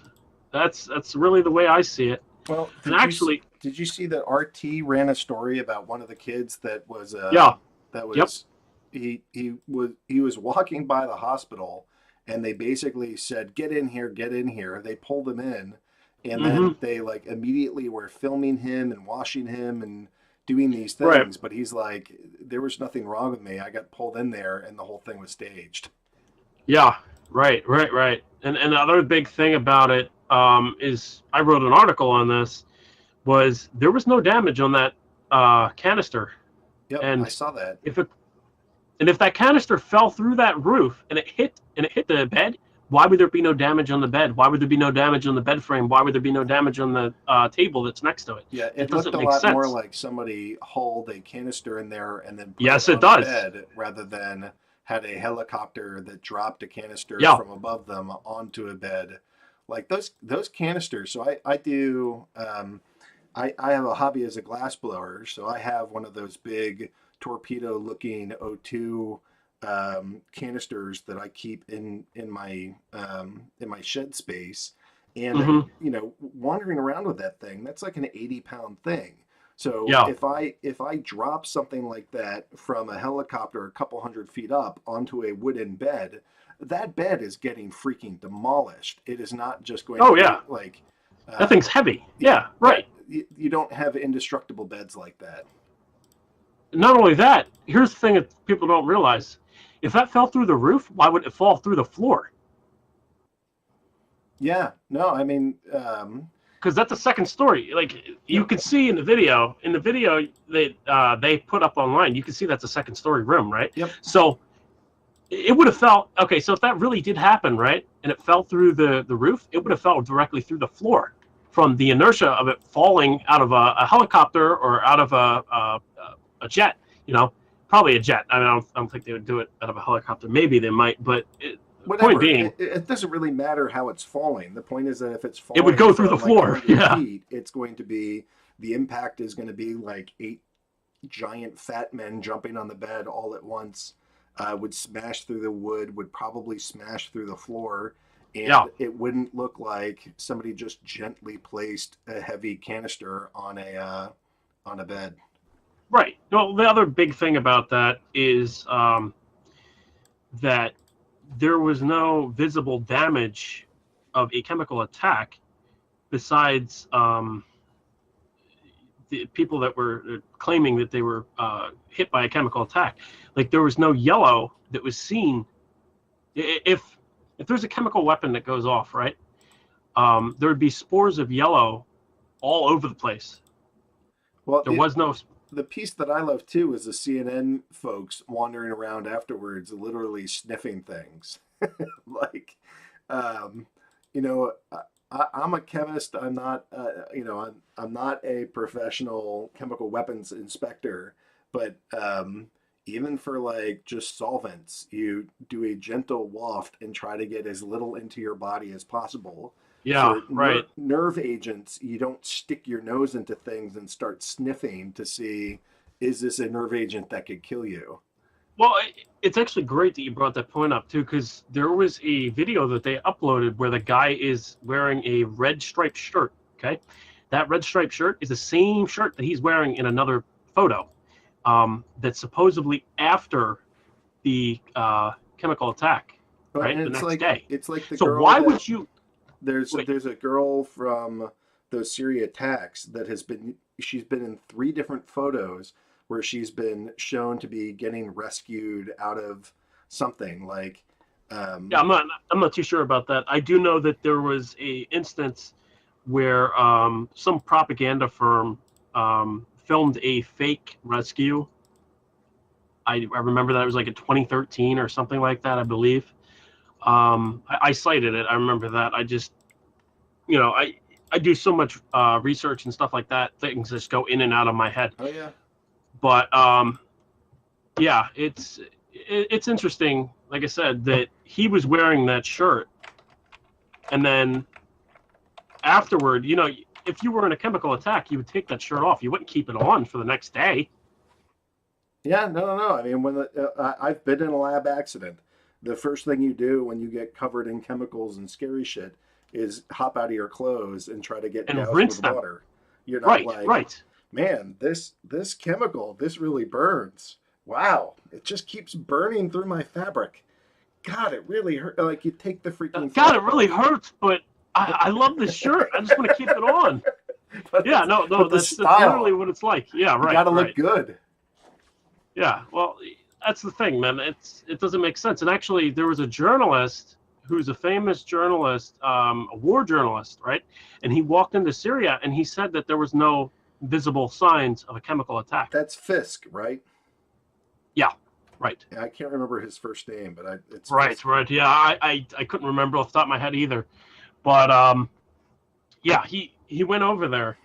So and he was on the ground and he did an investigation. Here's the thing that really pisses me off is that the Trump administration, before any type of investigation is done, they bomb Syria, right? The last time that they bombed Syria, Mattis came out and said that, we admit that there was never any evidence that there was an attack in Syria. So wait, so you bombed them once without any evidence, and you bombed them twice without any evidence. So the most recent one, this is a peace group, so I want to make it clear that I don't like any of this violence, and I do feel like even the worst people in the deep state, the goal should be to go mostly look at them as people that are victims of abuse, because there's a lot of this weird occult shit that's going on, and a lot of bribery, blackmail, threats. I think there are a lot of people that are sort of imprisoned in the system that they're in, maybe after a couple dumb choices, but there's definitely some people that are there more or less against their will. And I forget where I was going with that, but the world isn't, I feel like we need to go be kind to our neighbors and be kind and loving, and we shouldn't be killing anybody.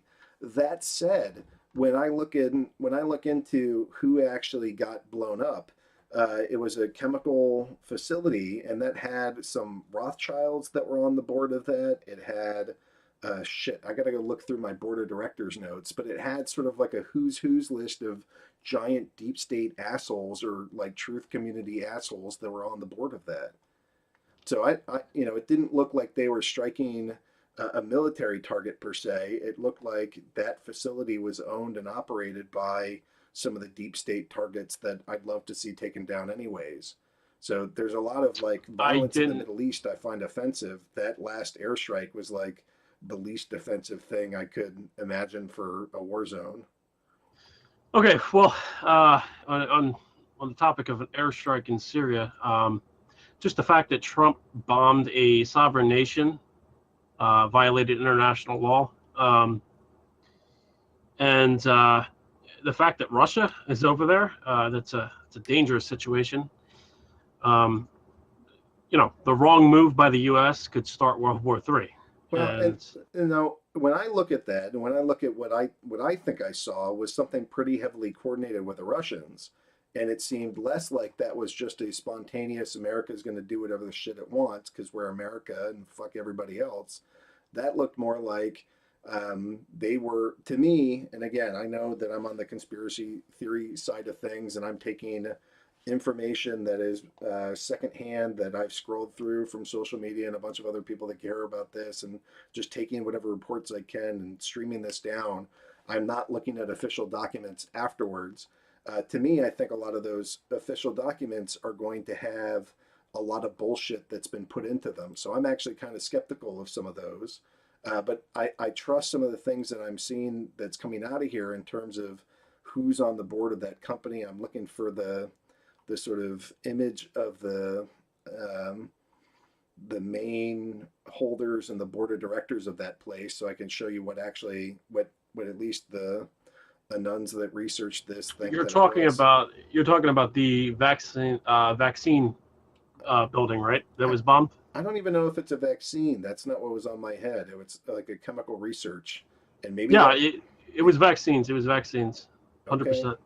But yeah, I see what you're talking about. But yeah, I mean, they bombed. It was like 112 bombs or something like that. It was a ridiculous number for, you know, it's crazy that even happened. But yeah, they launched, I think it was like 112 some missiles or something like that. And one of the targets that was hit was a vaccine plant, where you know, they're making vaccines, and it's just ironic to me. It's ironic that you say that a chemical attack is wrong, right? And then you bomb and kill more people. What? Yeah, no, again, hey, look, I don't like seeing the violence, but it is my, look, you and I think we sort of disagree on some of the more recent news that's coming out, in part because I'm following Q, and there's good reason to be skeptical. I think that there's some reason to think that there can be some truth that's part of this, and part of what I'm following is sort of that network of people that are both following those posts and then doing independent research about them. And then again, one of the things that's coming up is that this is what I want. So this is the, what the hell, NTI org. So let me go put this into chat here. The company that got attacked is this thing called NTI, or Scientific Studies and Research Center. And on the board of directors of this thing are Ted Turner, Edmund Brown, Warren Buffett. There's some giant names that are sitting on this thing. And that's what they're attacking. That doesn't strike me necessarily as a, like, we actually launched an attack against the sovereign nation of Syria. It looks more like we bombed a known CIA or known deep state asset sitting in Syria under the guise of doing this under chemical weapons strikes, but didn't actually attack another sovereign nation as much as we were attacking like sort of the deep state ISIS criminal network that's been built up in Syria. Right. You know, in regards to the whole Q thing, I've already expressed my thoughts on that before to you personally. You know, here's the thing, okay? It's information that's coming out from this person who calls himself Q. It's coming from an anonymous board that is notorious for running hoaxes and just viraling false information or disinformation just for the hell of it, just to see how far it goes. 4chan is very, very known for this. They've done several hoaxes over the years. If this is the next hoax, I mean, this is just a whole nother level of, it's crazy because you look at Q and you think that if this is fake, right, and which I think it is, and I think it's psyop, you know, it's putting all this false hope into people, and when nothing happens, you know, that's a dangerous situation. So one of the counters I have for why, you know, I there's a part of me that thinks that it's totally possible that this whole thing is just a giant farce, like you're saying. I do like seeing things like this that I just posted in chat, where Q posts this picture of Washington crossing the Delaware, and 2 days later, the U.S. Department of Defense is posting the exact same picture. I mean, maybe that's just an idiotic thing, but I don't know how often the U.S. Department of Defense is posting images like this. But that seems like less of a coincidence. There's others. There's the fact that Trump put together a picture of he tweeted out a photo. The photo is named "Do It Q," and it's not that difficult to spot that if you look at the sort of arrangement of their hands, it can be seen to symbolize drawing a Q throughout it. So, I don't know when I'm going to be satisfied one way or the other that this thing is a giant hoax or not. I think the main thing to me is that what I like about Q is that they are going after the main parts of the deep state that I find the most troubling, of like some of the occultism, some of the pedophilia, some of the human trafficking, and some of the high crimes. And in terms of what is getting done or what isn't getting done, I've been I'm an anarchist and not somewhere between an anarchist and a libertarian, and I'm okay. Yeah, same. I'm okay. What got me excited was when Backpage went down, and when there's like 25,000 sealed indictments. Daily Dot went through and they verified that the 25,000 number is actually on a spot check. There's a those are legit, right? Those are legitimate. And maybe I don't know if you know this. I read that there can be up to 50 names per indictment. Does that sound right to you? I'm not sure in regards to that. What I can say I've on only that, read it once. Yeah, well, what I can say on that is that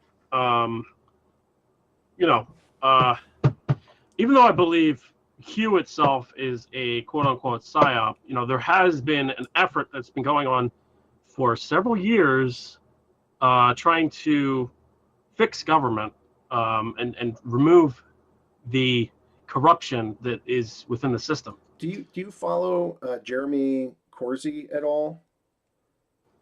No, I don't follow Jeremy Corsi. Do you know the name? Do you know who he is at least? Yes, I know who he is. I know that he came out and he said that Trump was quote unquote chosen to be president and this and that and all that. And not just that, but that they that military generals approached him and said, "Hey, we're going to do a coup or a counter coup against Obama." And they said, "Look, Donald Trump agreed to run, so we're not going to do that. We're going to do this legitimately." And he's basically stating that there was a group of generals that are looking to go take these kind of I don't know a good generic term for them. Some of them seem to be Muslim Brotherhood. Some of them seem to be sort of communists. Some of them seem to be pedophiles. Some of them, and a lot of them, seem to be a cult. I don't know a great term for all of it, but the general sense is that military insider group is what Corsi is calling Q, and maybe Q's a LARP. I'm pretty okay with that, but I guess my general thing is that the things that I'm seeing in the media and the sort of state of things is horrible, but where it's going seems to be better. And a major one of that is that Backpage went down, and that had 70% of the trafficking that is supposed to be happening in the world went down with it. That's good news. Okay, so again, there are things that are going on and happening. For instance, I was actually putting out on my personal Twitter feed that they were going to be looking into Comey, McCabe, and various other people that were in the Obama administration. Is that the 11 Republican signed a letter to go investigate? This is before. This is months ago. That. Okay. Yes, this is probably about last year, probably around July or August, maybe June. Okay, it was around that area. I was told that they were going to go after Clinton through Lynch, which would be Loretta Lynch. And I was told that she was going to be arrested, and then they were going to go after Clinton. Okay, the arrest of Lynch didn't happen. They did indict Clinton again. or I'm sorry, not an indictment. They did open an investigation into Clinton. I believe the indictment is either sealed or it's forthcoming. I would say that it's sealed. But I had several different FBI insiders that were giving me information throughout last year, and they were saying that the FBI was corrupt, McCabe was corrupt, Comey was corrupt, so much so that I actually had one insider actually feed me information passed on Comey that I had no idea even existed. I had no idea, but apparently Comey was working with Cheryl Mills at a law firm years ago, and he was both investigating Cheryl Mills and Hillary Clinton. So that's a huge conflict of interest. Will you remind me of who Cheryl Mills is? Cheryl Mills is one of Hillary Clinton's aides, and I think it's her lawyer as well, I believe. Okay. But it's just interesting to see that they worked together at I think it's called Hodgson, something like that. I don't know. It's off the top of my head. I don't remember it, but I posted it on Twitter. You can go kind of search for it on Twitter if you really want to find it. But yeah, I had all this information that was coming out. It's just so funny because they're feeding information to an anarchist and somebody who's quote unquote supporter of the anonymous movement, right? Yeah. So I just found it hilarious that they were feeding me information and they were leaking information. And I was just like, wow, well, you know, the FBI must be so damn corrupt if they have to resort to that. Yeah. Yeah. So, and I think that's part of why we got to the place that we did, where it didn't, you know, there's so many memes of like silly peasant laws are for poor people. That's one that Liberty Memes put out of Hillary Clinton. You know, like that whole email scandal and the server bit, and like, you know, when Obama got on TV and said technically the bankers did nothing wrong for the financial crisis. Like there's been no way to peg any of these assholes with any crimes or bring them down.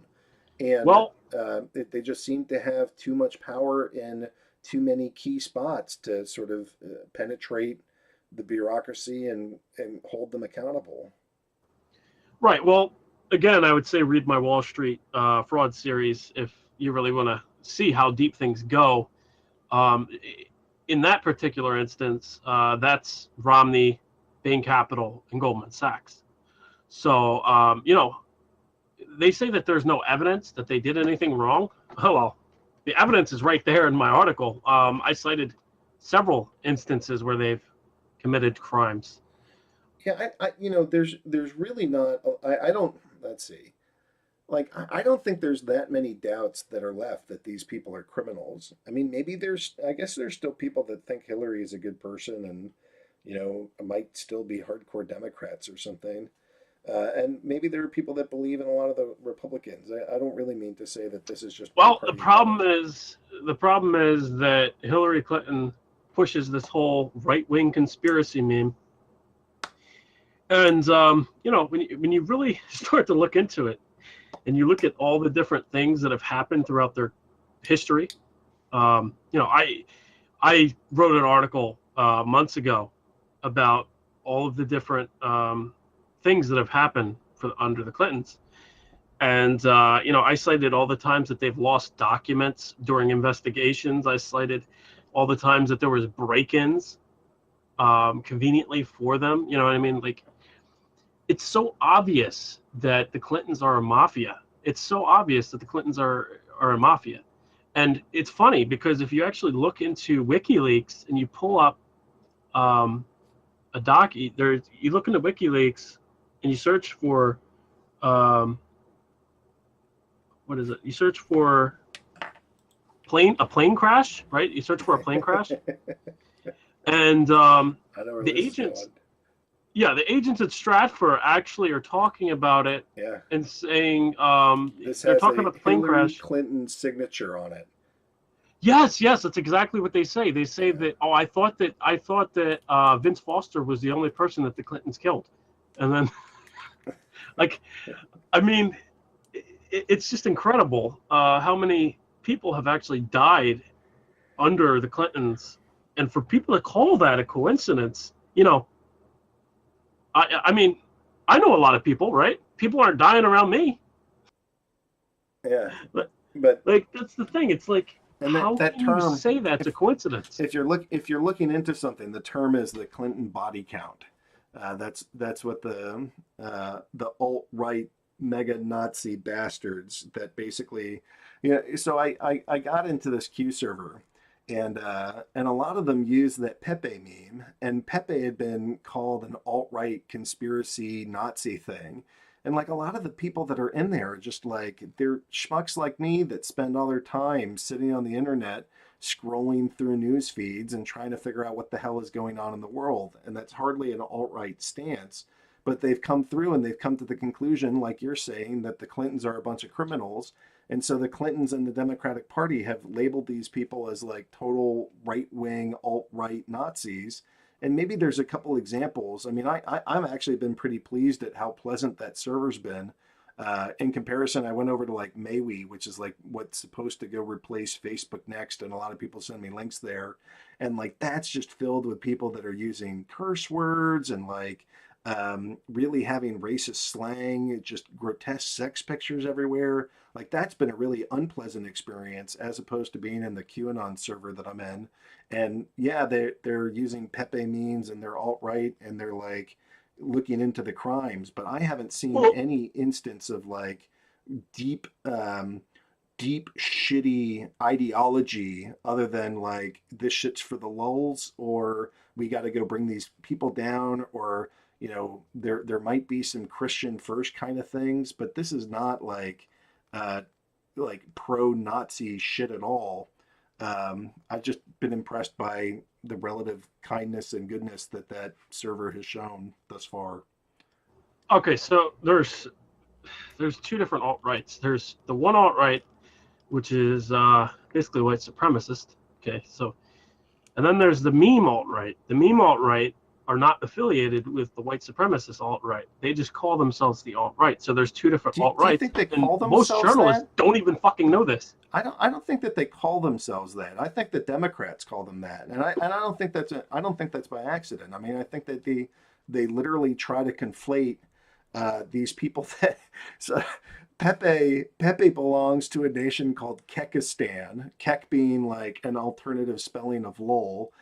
Meaning like laugh out loud, meaning like this is for the lulz, this is for shits and giggles.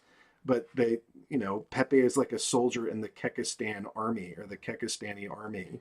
This is not like They twisted, I forget, they twisted Kek to mean something. It's like kill something. I don't remember what it was, but the point being, I mean, it's just people not understanding other people. I mean, you're never going to get along with somebody who's a literal racist, right?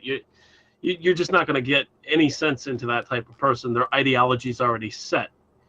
But, when you group people like that, you might be grouping a real racist with just somebody who's posting memes and has been declared the alt-right. Yeah, that might be my nation's flag right now. I might belong to Kekistan. I haven't applied for official passport. There's no authority to go to. But, I like these guys. They sit around and they scroll through news feeds all day. They're actually pretty polite to one another, and they're not grotesque, or even they'll say shit like, wow, this crime is really horrible. But, in a lot of the internet communities that I've been in the past, that'd be filled with like racial slurs after it, or like just crass or whatever. I mean, I don't quite know how to describe it, but the guys that seem to be doing deep research on this, they're people like you and me that might find dark memes funny, or, but I don't know. Their heart doesn't seem filled with hatred or racism or whatever. They just want their freaking country back from people that are clearly criminals that are, So one of my go-tos is that a lot of these people are pedophiles, and so. When I look into parts of like the Haiti disaster happens, Then they start trafficking. There's a woman that I forget her name. She tries Laura to Silsby. yeah, Laura Silsby tries to go take out somewhere between I can't remember if it's 33 or 100 kids, but she's like taking kids out of there. Yeah, right. And she's clearly busted for human trafficking. And then Hillary Clinton goes and saves her. And then not only that, she's now Right. Laura Silsby is now employed in the like Amber Alert system. And if that's not the fox guarding the fucking hen house, I don't know what is. So I look at these people and I look at that Clinton network and I say there's a lot of occultism in this, and I say that there's a giant pedophile ring that's in there too. Well, clearly, I mean, throughout history, okay, let's just talk about the Clintons, all right? Throughout history, Hillary Clinton funded DynCorp, right? DynCorp has been caught trafficking children multiple times. Another big, huge red flag is the fact that Bill Clinton went to Jeffrey Epstein's island, right? Yeah. He went there more than 17 times, I think they said, or it might be higher than that. But the point is that he went there. And he's seen partying. There's like some photo of him kind of off in the waters, swimming and hanging out and having the best time. There's photos of him like, shit, what am I thinking of? Either naked with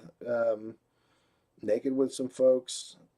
Like there's all kinds of weird shit that surfaced from him. There's like I didn't see that, but yeah, it's just like, I'll put it this way. From what I've been told, is that upper society, they kind of view things differently, and it's not as, it's not looked down upon. Like they look at themselves as being allowed to do this, right?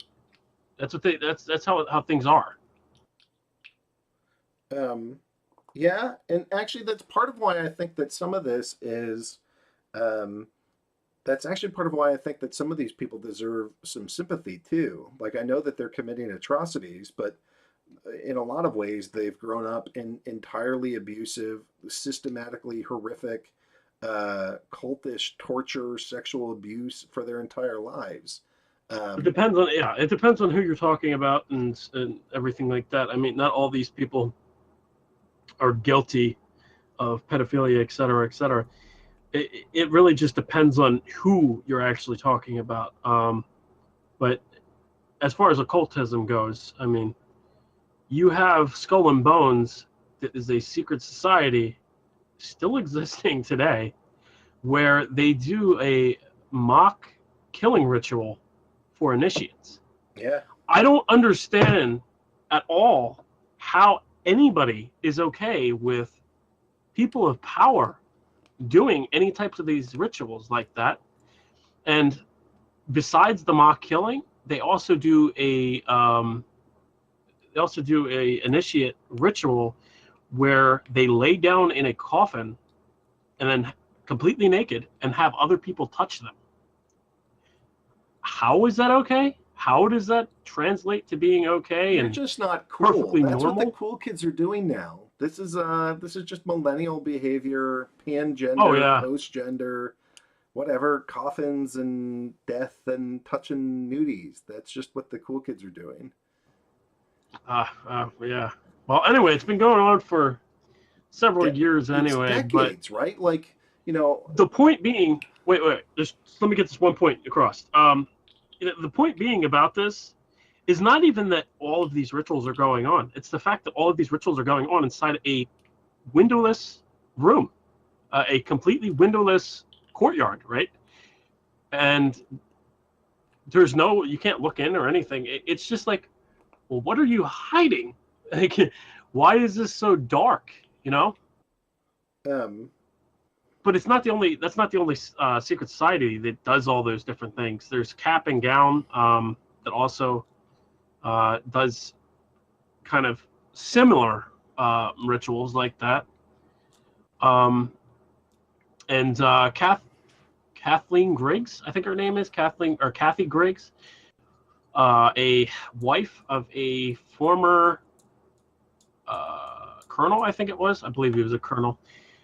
Anyway, she came out and she was talking about how all these blackmail methods work and everything, and how most of our military was involved in cap and gown and this and that. And she goes on to say how all the blackmail happens, and she says that these initiate rituals are used for blackmail.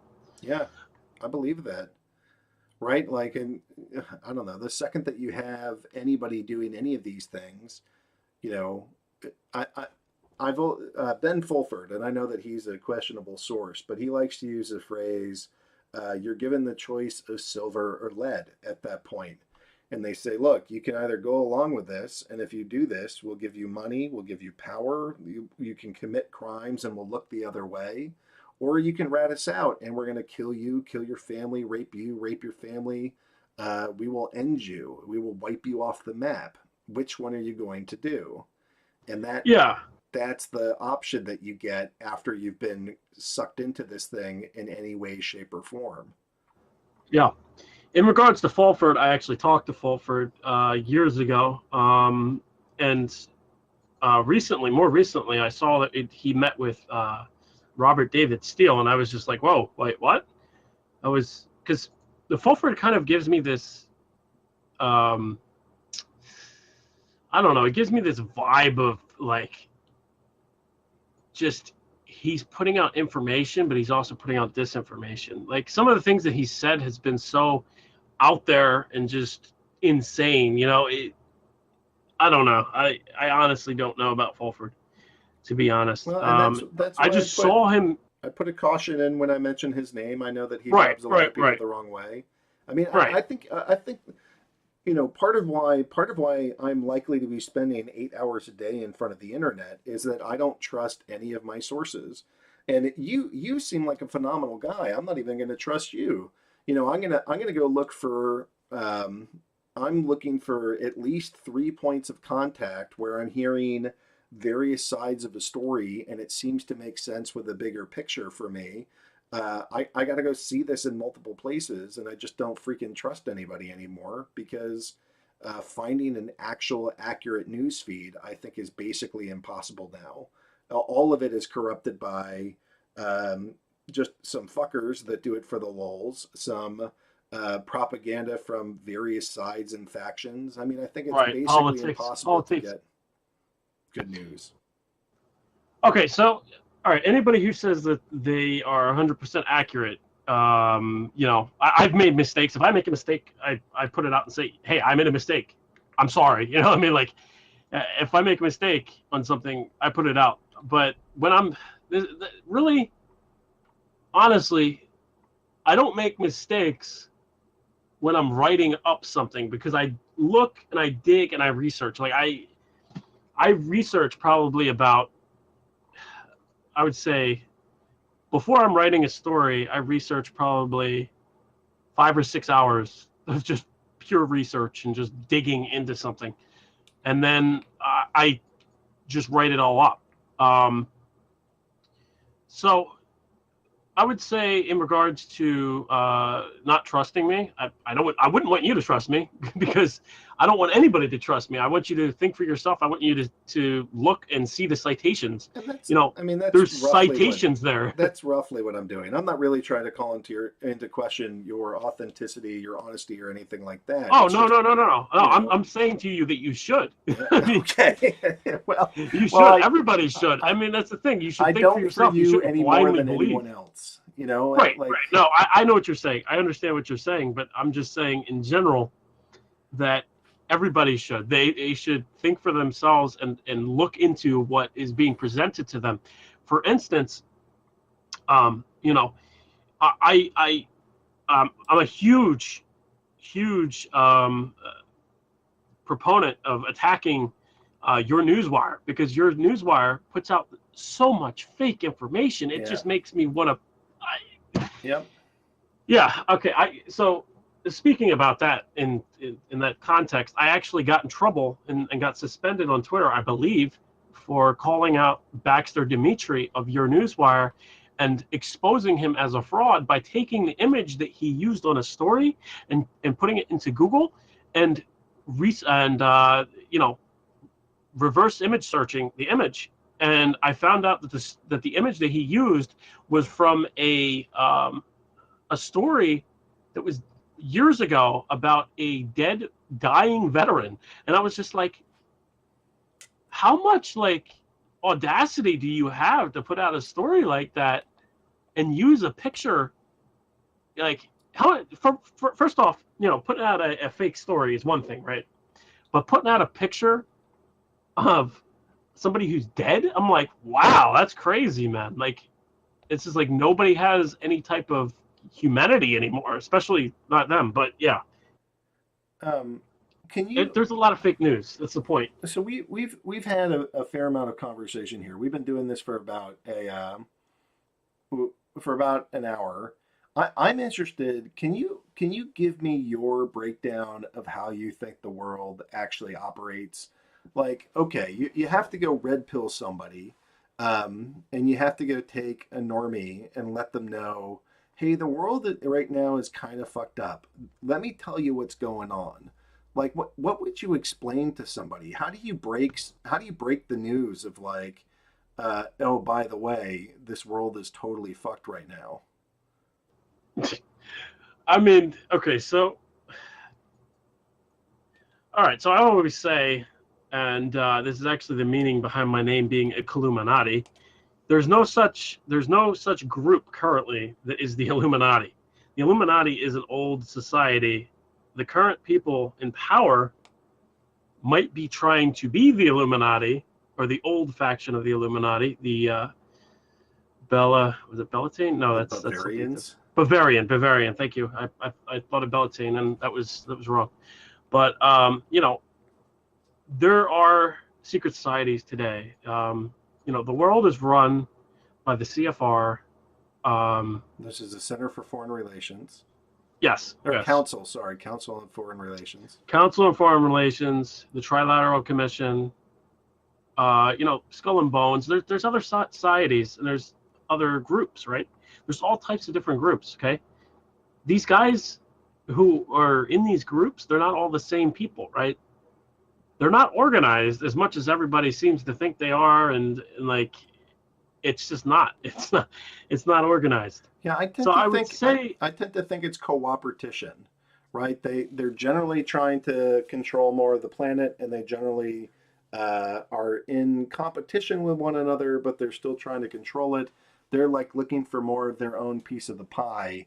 But I agree with you too that it's not like one completely. It's more compartmentalization. It's more compartmentalization. There's a lot of compartmentalized groups. The point being is that they're not as organized together as people think they are, to be able to bring about a new world order or one world government, which is ultimately the goal, and it's actually traces back pretty far back in history. The first time that the words New World Order were actually echoed was by Hitler. So, yeah, I would say honestly, to explain what's going on in society is that there's a power struggle going on between different factions, trying to either rule the world or some other type of agenda. In regards to the CFR's agenda is war. They decide the regime change. Why would they possibly want war? Nobody likes war. People are dying. It's a gruesome thing. What could be the benefit to somebody for doing that? The benefit's depopulation. I mean, that's obvious. But the point being is that they use a method called order ab chao, which is order out of chaos. And, they push for a conflict, and then they offer the solution. Yep. Hegelian dialect. All right. Well, yeah, that's another word that I could have used. But, it's just like there's so many different groups right now that are trying to fight for power.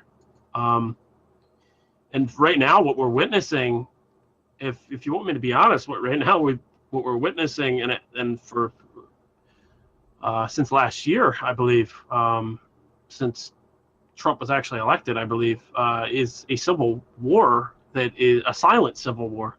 Yeah, I've used that term quite a bit, and what I think is weird is that, like, if you go back to World War II, you had the Axis and you had Allies, and they had team uniforms, and it was pretty clear if you're an American, you're on the Allied team. If you are a German, you are on the Axis team. You guys wear different uniforms, you wear different hats, you color your planes differently, you know who to kill. This round, it's nowhere near as clear as that. Not only is it a civil war, it seems to be a civil war that is like international in scope. To me, it's like you have these either secret societies, things like the Muslim Brotherhood, you have things like, I don't know what other groups I would put in here from Skull and Bones, the other ones that you've mentioned, but you have kind of this deep state unelected bureaucracy that wants to run this country. And they've infiltrated into all these other countries. They like confessions of an economic hitman. They've been able to go overturn governments for the last 50, 60, 70 years, put their people in, get them into institutions. It's no longer just, this, here's your good guys, here are your bad guys, go kill each other. It's like, here's this whole clusterfuck. It's really what it is. It's like a clusterfuck civil war, and I don't know what else to call this thing, because it's not clearly delineated teams. It is like deep state groups that are embedded in all these different countries that are battling one another for who's going to come out on top. Yeah, but again, it's not organized. That's the thing. Like, they're not all organized to be doing this. So what we're witnessing is, in fact, exposure of deep state groups. And by deep state, I mean unelected officials who are trying to run a shadow government. To better understand that, I highly recommend everybody listens to Senator Daniel Inouye's speech during Iran-Contra, where he says that a shadow government was created where they had their own air force, their own navy, and their own fundraising mechanism to run, right? So I highly recommend everybody listens to Daniel Inouye and listens to that speech. That's like, how long ago was Iran-Contra? Isn't that the 80s? Something like that. I mean, so now we're going back 40 years. Like, this is part of why I think it can be so difficult to understand what the shit is going on here, because like some of this stuff is literally 40 years deep. And when I get like my full truther hat on, when I go and look into this, this might sound especially crazy, but I think a lot of this actually goes back to the pharaohs of Egypt. You have a group called the Hyksos, which was a group of they worship Set, which I think morphed into Moloch or Baal or some of these, Satan, Lucifer, pick your name. But I actually think that I can find some pretty standard, when I start tracking where did some of these Satan worshipping Egyptian pharaohs go when they got kicked out of Egypt, then I start seeing trouble brewing in some of these other regions, and you see the same patterns of pedophilia, of sort of like taking on other people's identities. You start seeing wars happen between neighboring countries. So when I put my when I go full truther, and I go, like, you never go full truther, but if I go full truther, my current leaning is to peg this thing all the way back to ancient Egypt. See, I'm not sure if I could even speculate on that, but but point being, these people, like I said, they're not organized. It's just people running a shadow government. And just several compartmentalized groups. And they're all clashing right now. It's just insane to watch, because what we're in my opinion, what we're witnessing is scandal after scandal in the U.S. Yeah. It's just like the government is imploding. Yeah. Like we're witnessing the implosion of the government. What do you think caused it? Why is that suddenly happening? Trump.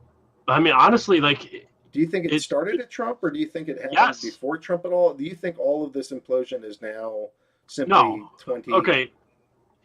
Okay, so I'll give you some background information that a lot of people don't know. An old blogger named Skolnick, okay, he talked about a plane full of U.S. generals that were going to arrest Bill Clinton in the 1990s.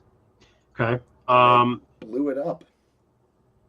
Well, I don't know if they blew it up, but the plane crashed is the point. The plane crashed right before the Oklahoma City bombing, which I was actually briefed on the Oklahoma City bombing, and I wrote up an article on it. You can go and Steam it and actually look at it. It's a leak from somebody where it talks about what actually took place the day of the Oklahoma City bombing, and I cite every single thing within it. It was actually a plot to bomb the OKC building by the FBI, I believe, off the top of my head. I think it was by the FBI. One of the lead directors, or the VP, or not the VP, the assistant director. I believe the assistant director was partially behind it. But you can look at my Steam it. You can find that OKC article, and it goes into it. But where I was going with that was that, what we're witnessing right now is just, in a similar sense, we're witnessing government just implode. Like, for instance, you have scandal after scandal come out, like Comey, okay, you have Lynch with the whole tarmac meeting. Yep. You got the A1 scandal. There's so much that's coming out. It's insane. You can't keep up with it. I've tried. Like, you can't keep up with it. I've tried to follow different things, and I've got multiple people who are sending me information here and there, and actually do try to keep track of things, because I can't. I'm too busy. Like, I'm doing too much different things. So with that, I did kind of want to, before we run out of time here, talk about some of the things that I'm working on, and also I wanted to talk about organizing a campaign for Susie Dawson, who's a very good friend of mine, and she's in dire need of help. Yeah, let's talk about that. So Susie's been on the show. This is Susie 3D on Steam. 1 second, I just pulled out my headphones. Hold on. Can somebody link her profile, please? So Susie's out of the New Zealand, and what I didn't fully catch was that she had been driven out of New Zealand, and she's now living in Russia. She's fled her own nation. She's seeking asylum. Yes, yes. And if you want further information on Susie, you can watch the YouTube documentary called "A Diary of a Person of Interest." I'm not sure that I've heard that before. Yeah, well, she goes into how she was targeted by the New Zealand government, and she talks about how she was harassed by the New Zealand government. And really what's going on right now with her in Russia is she's being set up in limbo, and she can't do anything. She can't work or anything legally in the country, right? So she can't make any type of income. So she relies on people from giving donations to her to take care of her 2 kids. So I really hope that we can organize a campaign for her to help her and get her back on her feet. And yeah.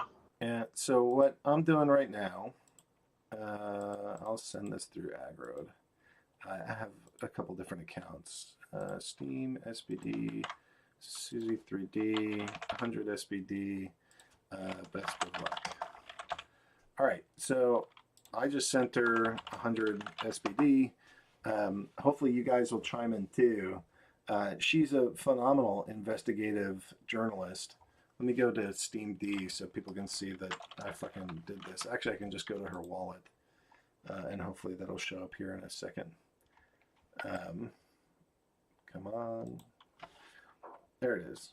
So, print screen. Let's go put that into here. Control V. This is Susie. Yeah, I can pull this up, put that in. She is absolutely awesome, and she's worth sending some love to.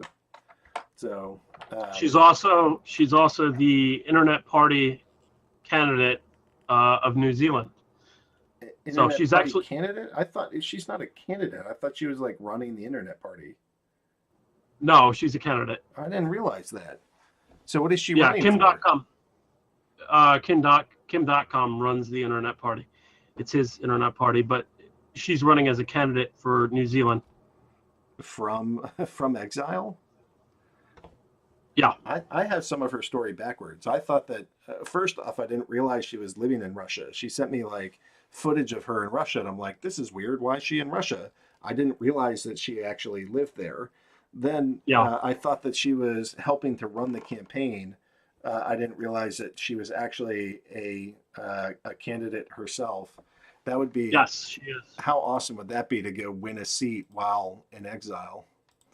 Yeah, right. Well, she ran last year, I believe. Obviously didn't win, but they got a good, decent percentage. The point is that they're giving a alternative choice for New Zealand that is a non-political party and is a party that is focused towards human rights. She has a lot of really good ideas for if she did become, I believe it's prime minister. I think it's prime minister. I believe it's prime minister. Wow, she's not effing around. Just go for the top. Yeah, I've known her for several years. I've known her since Occupy, and I actually worked with her at We Are Change in 2016. So she's a really great friend of mine, and I'd like to do something to try to help her. And I really hope that we can run a campaign on Steemit that will actually get her help, because she's somebody that really needs it, and she deserves it. She does a lot of work for not only the Internet Party, and she does a lot of really good journalism on WikiLeaks. That's her specialty. She digs into Snowden documents and Julian Assange quite a bit. Yeah. Well, that's the thing. It's she does a lot of really good work, and I hope that people can give back to her because of how much dedication and everything that she actually puts out there. Yeah. No, I'm a huge fan. I like her. I think she's thoughtful. I think she's well spoken. She clearly has that kind of like. I love how she's like this authentic. I'm just a mom, but these fuckers dragged me into this kind of thing. So. Well, yeah. No, that's literally what it is. So it's. I mean, she has given up a lot. I mean, so. She's seeking to get away from being harassed, and it's a crazy story, man. Watch the Diary of a Person of Interest, and you'll see how deep this really goes. And sorry to be typing. I'm just trying to find a video, because there's one of these that has the I shouldn't get off. We're gonna keep talking about Susie for a second. So yeah, it's my plan. I'm gonna go put together. I sent her 100 SBD. I'm gonna go. I'll put together a fundraiser for her and see if I can't raise some money. I'll put out a post, and all the proceeds of the post will go support her. and I try not to ask whales for anything. I'm very grateful for the votes that I do get. It's funny. I was doing this when it was 7 cents. Now my posts make 30 or $40. I'm going to keep doing this no matter what. But I'm grateful for the whale support that I do get. But for this, I'll actually go rounder around and see if I can't beg some votes out of this to try to pump it up higher without. Maybe people will also give. I don't know. But Susie's awesome, and that seems worth it. So.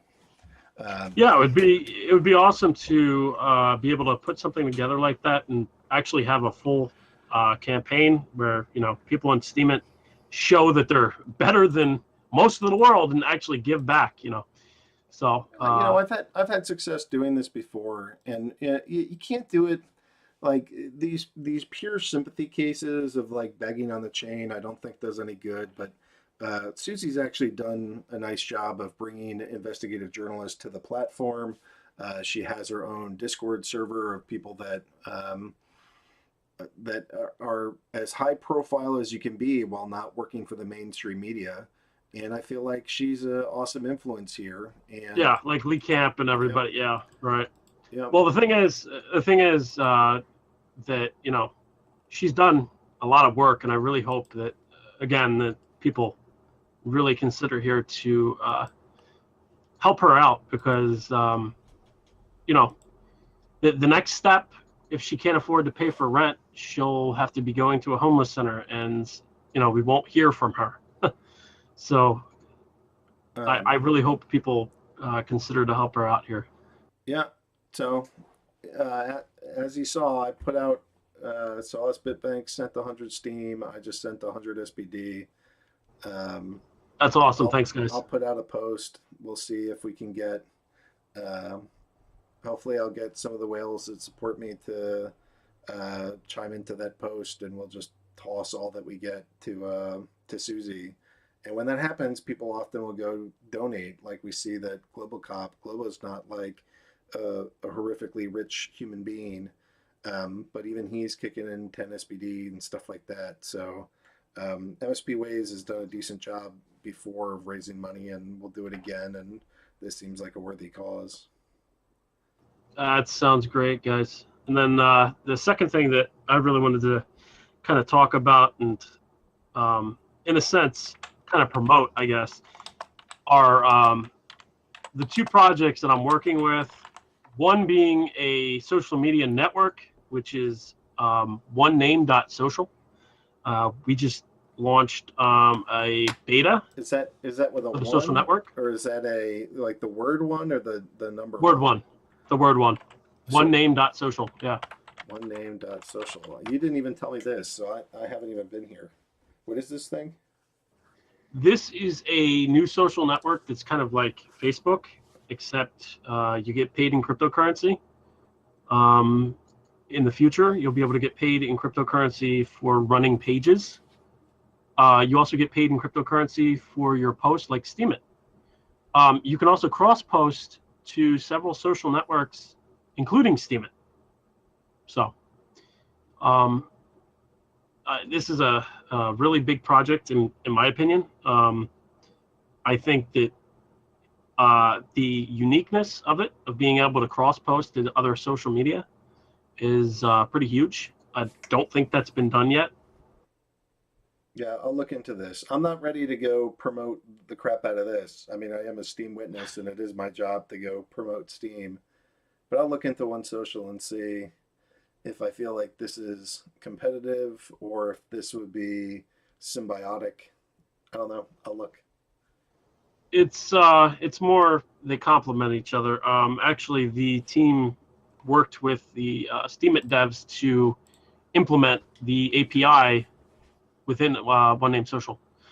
So yeah, that just launched. That's one project I'm working on. The other project that I'm working on for marketing. These are all marketing type of things.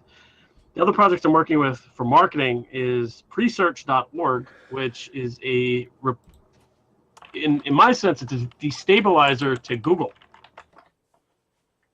Oh, so wow. Welcome to Presearch, get paid to search.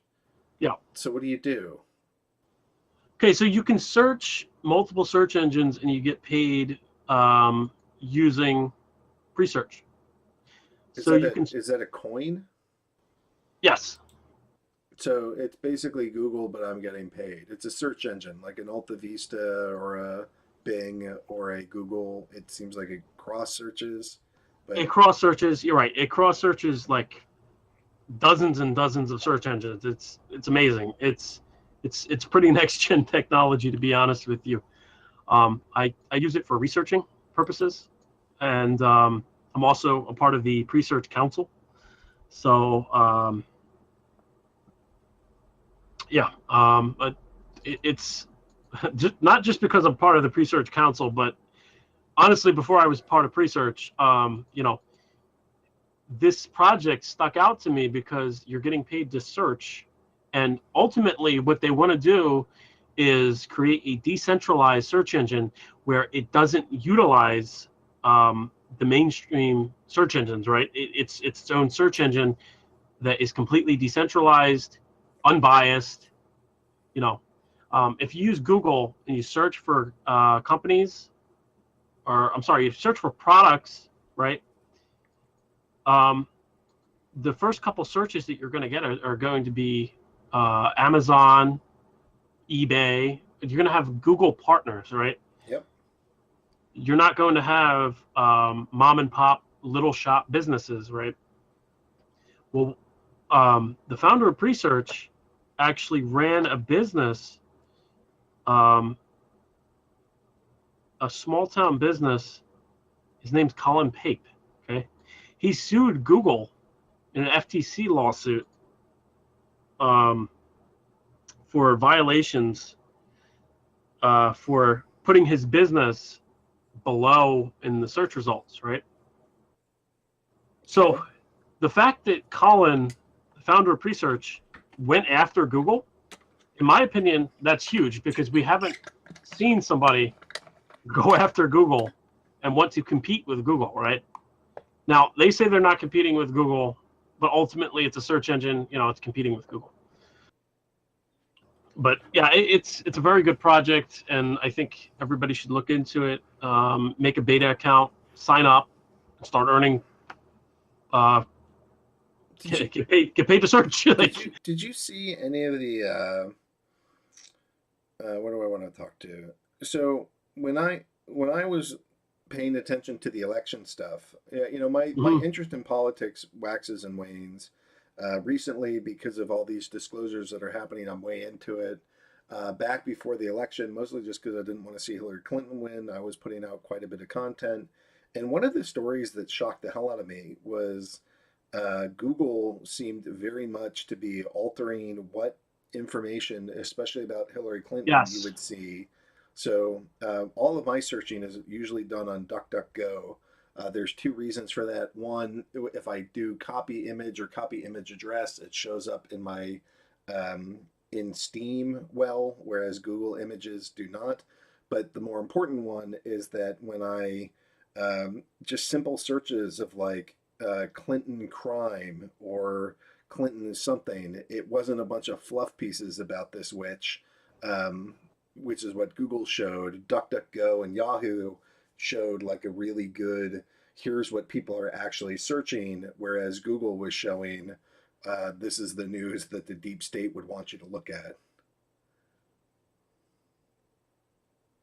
Yeah, actually within WikiLeaks, there was a email where they're talking to somebody at Google, and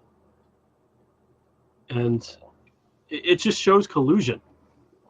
Also, Eric Schmidt was actually a donator to Hillary Clinton's campaign. Yeah, I mean that's the kind of thing that makes me really suspicious of them. And actually, I don't think it was Eric Schmidt. I think it was somebody else. But point being, the CEO of Google, whoever it was donating to Hillary Clinton. Yep. And I think Twitter, Amazon, and Facebook have been, who knows now what they're doing because she didn't win, but up until the election, they seemed very much aligned with her. And Twitter shadow banned me completely. So how, Like how before does that happen? What is a shadow ban? I've been kicked well, okay. off Facebook. In my 5 case, times. the shadow ban completely like made it so my account couldn't even be found in their system. Wow, if you that's search, deep. yeah, it was a deep shadow ban. I'll tell you that. I was just like, why didn't they just suspend me? Like, I don't understand why they shadow banned me. But my shadow ban during the period when I was shadow banned, people were sending me messages, right? And I was tweeting to them, but they couldn't see the tweets unless they went to my actual profile page and read the tweets, meaning I wasn't showing up in the system. That's deep. Yeah. I mean, normally a shadow ban is. I trolled Hillary Clinton with the hacking cat meme and said that hacker or cats. Yeah, I said that hacker cats hacked her emails, and yeah, it was the end of that. And then I was tweeting out different information that I was hearing going on, and I was tweeting out information about the Clinton Foundation being under investigation and this and that. And they didn't want that out there. I guess, I don't know. Honestly, I think that really what happened during the election was just Twitter employees that just disliked me for going after Hillary Clinton. I don't know. I mean, I tend to think it's a lot more organized than that. I mean, I agree with you that there's a lot of these factions that are fighting with one another, but I also think that there's more organization than you're giving them credit for. I mean, again. Well, I mean, you can't say that Twitter and the government are organized. I mean, they're organized in some fashion, right? But you have to understand that in order to run a covert operation, you don't need everybody in that operation to know what they're doing. You only need to know what you're entitled to know. Yeah, I agree with that. I mean, I think that I generally think that the people that are in key positions of power are generally the ones that have been co-opted, and then a lot of the other people are just sort of useful idiots. Right. So I don't look at like, I don't say so maybe Twitter and think so maybe every in person this is. Right. So maybe in this regard, maybe there was an upper directive at Twitter that said to shadow ban all accounts that are going after Hillary Clinton. Yeah. I don't know. Yeah, that's what I would assume. Maybe, but I mean, or it was just individual employees that were going after certain people who, were going after their chosen person that they wanted for president. Either way, why not both? I mean, I tend to think that there's gotta be people that are in charge. Right. Well, yeah, I understand that, but I mean, the way I view it, I look for a document, right? I don't have a document that says that there was an order from Twitter that said to go after my account. I don't have a document that says that. Okay. So I think that's part of the flaw in your plan is that, a lot of the shadiest shit, go look at the books. Well, a lot of these people cook their books. So what are you going to do? Like a lot of the money seems to be black budget money. So if you go look at the books and you're like, all right, well, the things that I can see are like $500 toilet seats. But those things tend to be small potatoes compared to the things that you can't see and can't find. And that kind of shit, I think is organized. I mean, so we talk about these things going back 40 years. I think a lot of this goes back to the Federal Reserve creation, the central bank that's there, and then those guys have had the ability to print money for over 100 years now. And with that power, they've been able to go infiltrate so many of these organizations. And you combine that with not just having infiltrated them, but also having dirt on a lot of these politicians, either through honey traps, through bribes, through whatever. I mean, I think that there's actually a pretty well organized deep state that's not just like unelected bureaucrats that are looking for power, but are sort of this occultist group that are willing to go cause immeasurable harm and don't give a fuck about just the normal plebes like you and I, other than to go silence the dissenters. Yeah. Okay. So, in regards to that, I mean, as I stated earlier, there's several groups, right? I mean, you got the Jesuits, you got the Zionists, you got people within Skull and Bones, you got Cap and Gown, people within Cap and Gown, you got the CFR, the Trilateral Commission, etc. The Round Table, Bilderberg, whatever. You know, you got several groups, but all those groups do not talk to each other. They're not all organized together. That's what I'm trying to convey. Partially with the name Illuminati, because instead of saying that there's an Illuminati that runs the world, why don't you say the actual societies that are documented, you know, that we have proof of, right? We have proof of the CFR. Why does the CFR exist? Who elected the CFR? Did anybody, did anybody in America say that I want the CFR to be these people? You know what I mean? Nobody said that, right? Right. So they're unelected officials. What percent of the world do you think even knows that the CFR exists? Maybe not the whole world. Let's just try with America. What percentage of Americans do you think, if you say CFR to them, would know any idea of what that is? Maybe 20%. I don't know. Think it's that high? I'm giving it a little bit there, man. I'm hoping that people realize that. But I mean, obviously not a lot of people. That's the thing. That's the problem. The problem is that all these groups exist because people don't pay attention. They don't care. They think politics is just, I vote for this person. I vote for this person because of their policies are better. But the problem is that there's people behind them that are creating shadow policies that are unelected officials. Yep. That's the problem. The problem is shadow policies. What is the answer to this? Like how? So to me, I basically spend 8 hours a day scrolling through the internet trying to dig up whatever shit I can find that exposes these bastards and tries to get 8 more people to go look at this or get awake. And I honestly, I don't know what's going to fix it. I mean, to some extent, I feel like now that Trump's elected, some of this is actually getting fixed.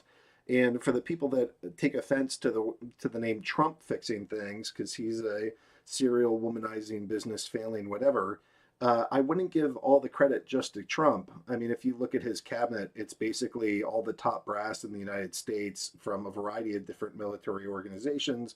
So when I say Trump, I don't really mean Donald Trump as much as I mean the sort of military coup that stands behind him. And it looks like they are having some success and things are changing. But what can I do to either aid in that transition, or what can I do to expedite sort of what I really want to see is Hillary Clinton in chains doing the perp walk for the... I think that's coming. You think it's coming? Yeah, I highly believe, just based off of my own sources and everything that's been being talked about lately, that Hillary Clinton is going to be walked out in perp chains. I think it's coming.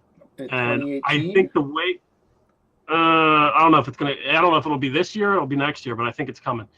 I do know that they went after one of the friends of the Clintons who was, one of the friends of somebody that Bill Clinton pardoned. I just can't remember his name off the top of my head. Bill Clinton pardoned somebody. It was a huge deal during his presidency that this guy got pardoned. I just can't remember his name off the top of my head right now. I bet V for Vapid or Global Cop will know. Probably. I just can't remember the guy's name. Rich. Yeah. That's it. Mark Rich. Correct. But yeah, I highly think that it's coming for sure. Because I was told that there was an investigation open into the Clinton Foundation again, exactly a few days after the indictment, or not the indictment. I'm sorry, after the it was the indictment. It was the indictment of one of Mark Rich's friends who was involved in one of his deals, and that trail led right back to the Clintons. I just can't remember who it is right now. What do you think is preventing the perp walk right now?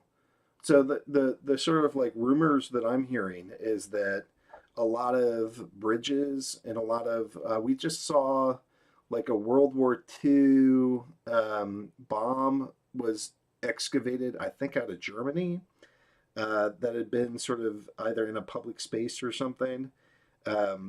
Able Danger talks about rogue nuclear weapons.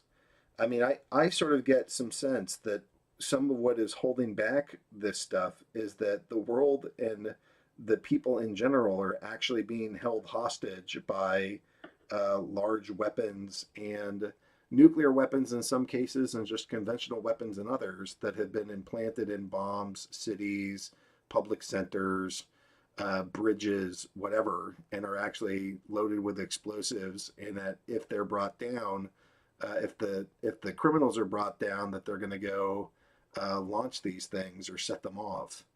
Does that resonate with you at all? Is that just fear porn that I've been reading? Like, I would say that that's a little too much. I mean, there's no proof about that, right? There's no like, again, I look for documentation and things, and there's no documentation that any of these things that you just talked about is really happening. Now that I haven't seen anything about bombs being found on bridges or anything like that. I think that. So here's one of them. This is a story.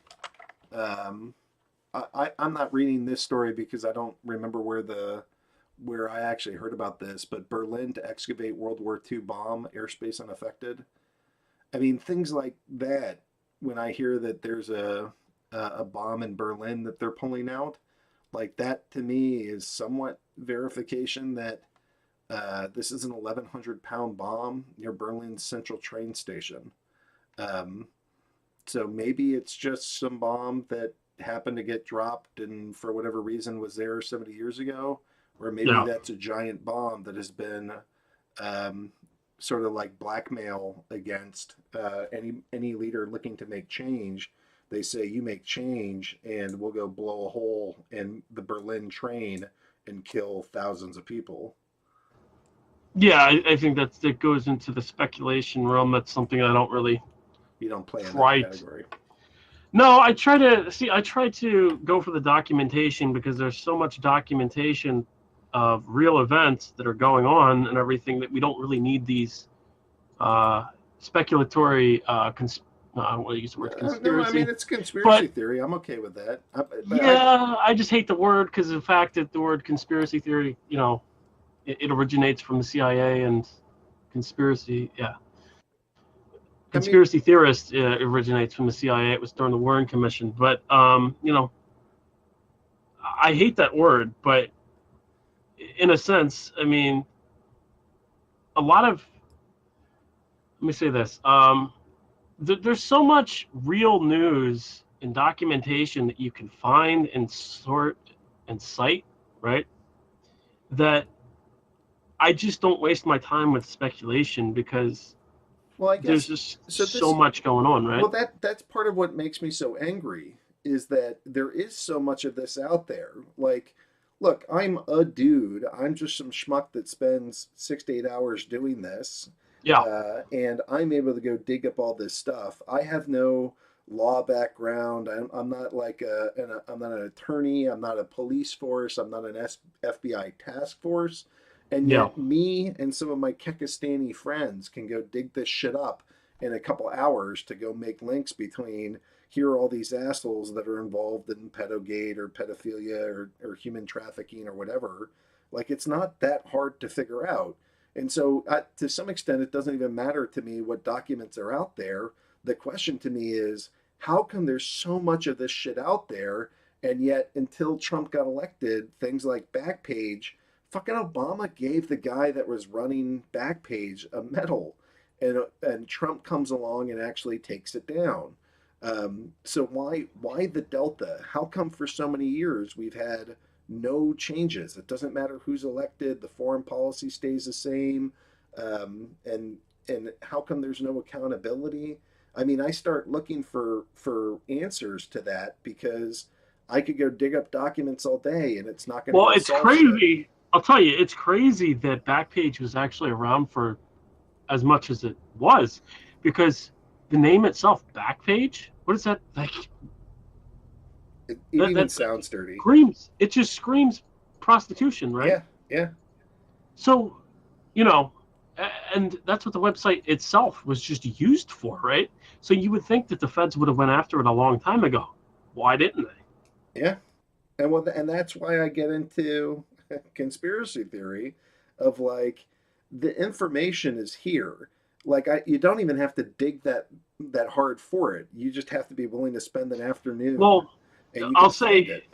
I'll say, as far as that goes, the documentation is there that Trump signed an executive order that he was going after these predators Yeah. and child traffickers, human traffickers, etc. Right? The documentation's there. He signed that he was going to go after them. Right? Now, when you look at Trump, do you see this like I'm an apocalyptic optimist, right? Like I ultimately hope for the best and think things will go well. Um, and I think he might actually be a true patriot. I'm not 100% set on that, but that's my current thinking. But I'm also open to the fact that I think his uncle was the one that actually raided Tesla and took all the designs when his uncle was part of the FBI. Like Trump himself is part of a legal. Um, he's actually tied into a court filing that says he raped somebody down on Epstein Island or the Orgy Island. Indeed. Yes. So there's certainly some deep state things that make me say, well, maybe this is just one faction outing the other, and we're out of the pot and into the frying pan. And Yeah. maybe we have criminal business elements, less pedophilia, but now we just have a different crime element in there.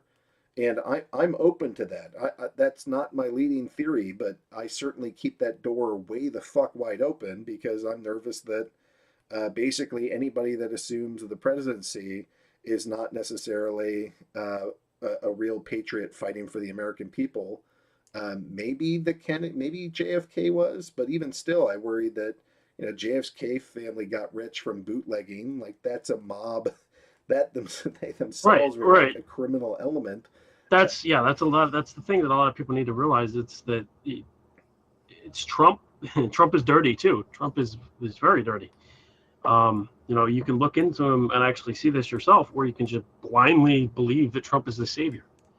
I honestly, what you just said about warring factions, that's really what I believe is going on here. What faction do you think Trump represents? Like it's hard to say. I can look at Obama, Clinton, Bush. Right. But that's like the Texas camp. I don't understand in the geopolitics where Trump fits. Well, I think Trump fits into the elitist category for one, but when I saw Trump get elected, right, and everybody was celebrating his election, the one thing that stuck out to me was the people who were celebrating his election, and I was just like, what? Like, for instance, Dick Cheney. Dick Cheney was on Trump's side. Did you realize that? No, I did not. That's probably not good. Henry Kissinger on Trump's side.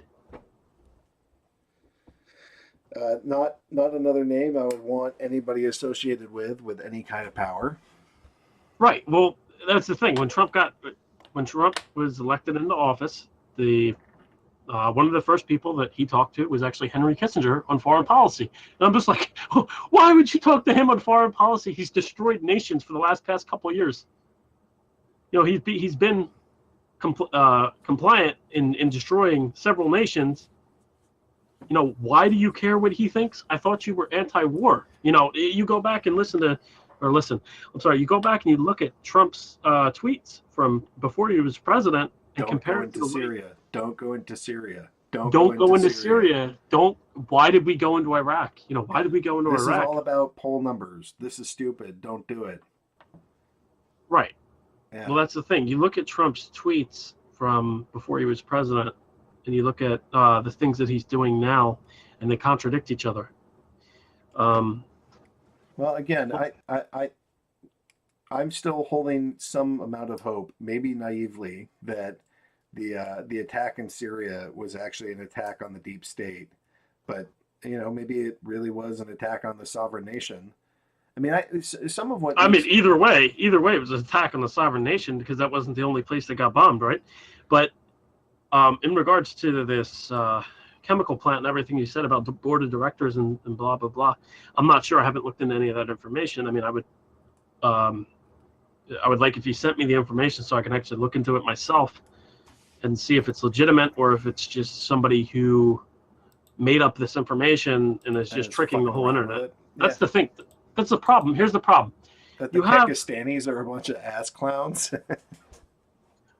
Okay, well, here's the thing. There's a lot of fake information that comes out of 4chan, for one. And for two, any journalist, whether it's mainstream journalist, alternative journalist, whatever, you know, all they're trying to do is get by and survive. So there's a song by Beast 1333 called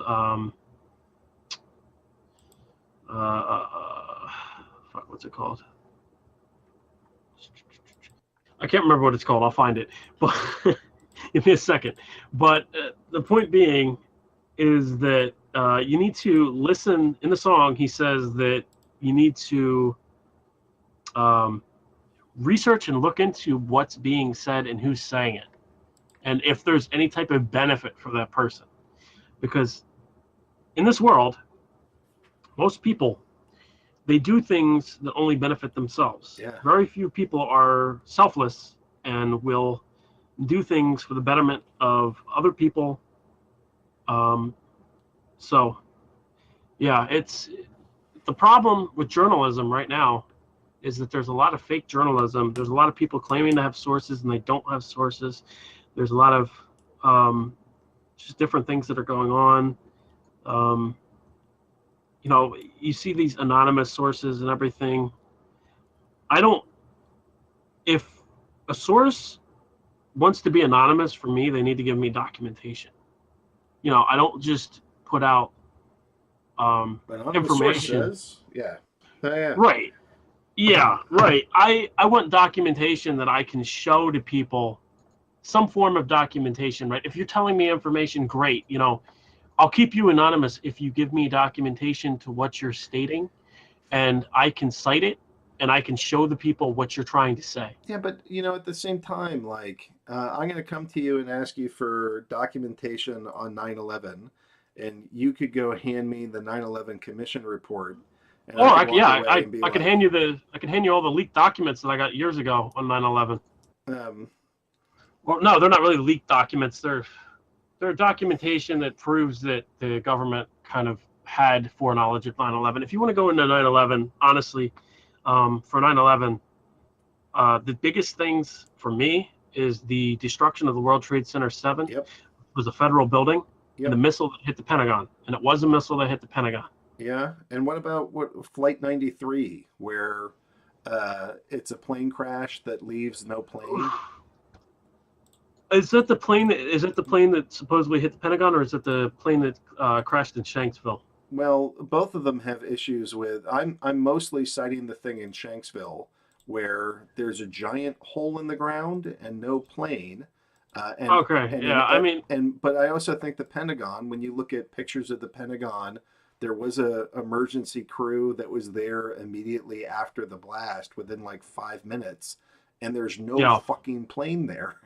So take your pick. There's more than one, but my point is that hey, look, this is part of why I guess I'm just trying to justify part of why I wandered around this planet as a conspiracy theorist and not a journalist, is that if I just take documents that I'm handed and I stop believing in the documents I'm handed because I think they're written by liars and cheats in the deep state, and I don't trust them either. So, you gotta, even when you're doing this with your approach, which I absolutely respect and think is awesome, but to me, documents aren't some sacred thing anymore, because it's so easy to fake numbers. It's easy to fake trials. It's easy to fake data. It's easy to fake signatures or birth certificates or whatever the fuck you want. I guess. Right. I agree with that. I agree with that in a sense. They're not sacred. When I look for documentation, actually, honestly, I look for, it's funny, I look for the mainstream documentation of this stuff because there are a lot of good journalists out there, right? Who? There are a lot of good journalists out there. It's just Matt they. Tibby? He would be one that I'd put on my list. I don't know many others that I'd cite. Who? Matt Tibby. He writes for the Rolling Stones a lot. Yeah. He refused to do my Wall Street fraud series. I actually emailed with him, and kind of said, why would you refuse to do this story? This is like the biggest fraud story in history. Like, this is huge. Like, this connects. It connects to John Ashcroft. It connects to. I'm sorry, not John Ashcroft. That's a different person. John. What's his name? I think it is Ashcroft. Anyway, it connects to a lot of different people. It connects to Paul Traub, who is involved with Tom Peters, or he was involved with Tom Peters of the Tom Peters Ponzi. So really what my Wall Street fraud series actually does is shows that Bain Capital was founded and kind of incubated with funds that are all fraud. So that's why the mainstream media won't touch that fraud series, because it completely destroys their ad revenue from Bain Capital. You know, if they did a story on Bain Capital, they would lose hundreds and hundreds of thousands of dollars, maybe more. That in itself is kind of frightening. I mean, I understand how you can get captured by the people that support you. You become beholden to them. Right. Well, the mainstream journalist that Laser has, the whistleblower for the Wall Street fraud series, you know, the ones that he talked to, they basically told him that they were told that they can't touch this story. Wow. Yeah, it's a lot of, like I said, there's a lot of fraud, a lot of documentation, and that's really what scares the mainstream media about me. I think more than anything is that I don't just run off with random conspiracies. I look for the documentation behind them.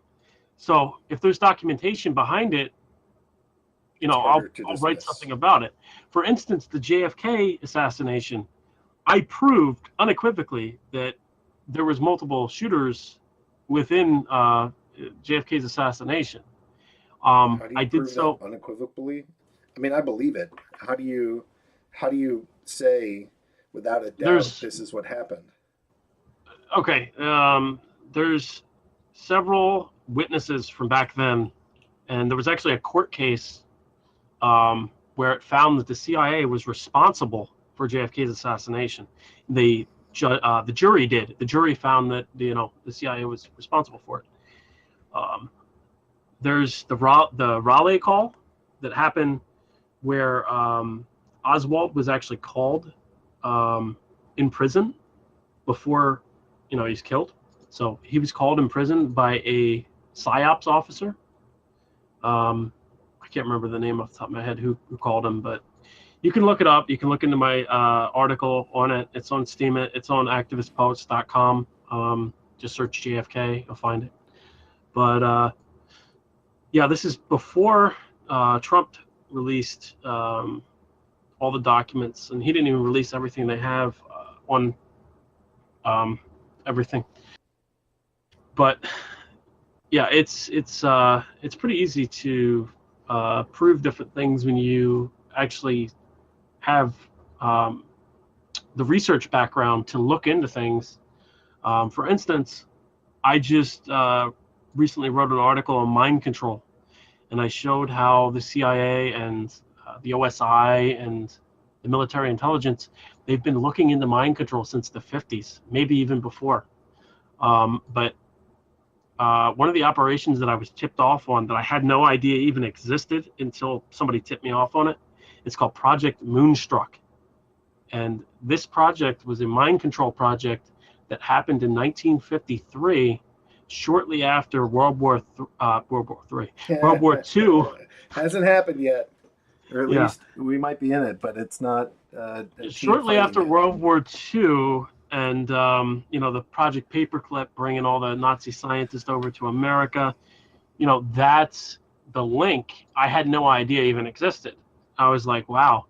And when I was actually told about the operation, I was told that Project Moonstruck is actually wiped from the internet. Like, there is barely any documentation that this operation even existed. But there is citations to it, and it cites to a educational study that looked into the mind control projects that were run in the U.S. So it did exist, and it was actually after Project Paperclip. So Project Paperclip brought Nazi scientists over here, physicists, blah blah blah. They all did different experiments. It eventually led into MK Ultra. It led into Operation Mockingbird. It led into Operation LAC, which Operation LAC is Operation Large Area Coverage, where they sprayed the American population and Canadian population with chemicals during the Cold War.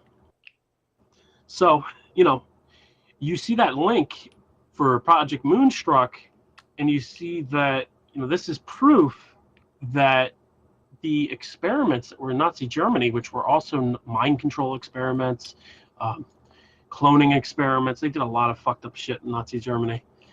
And they also, a lot of people don't know this, but the Nazis were the first ones to start working on aeronautics.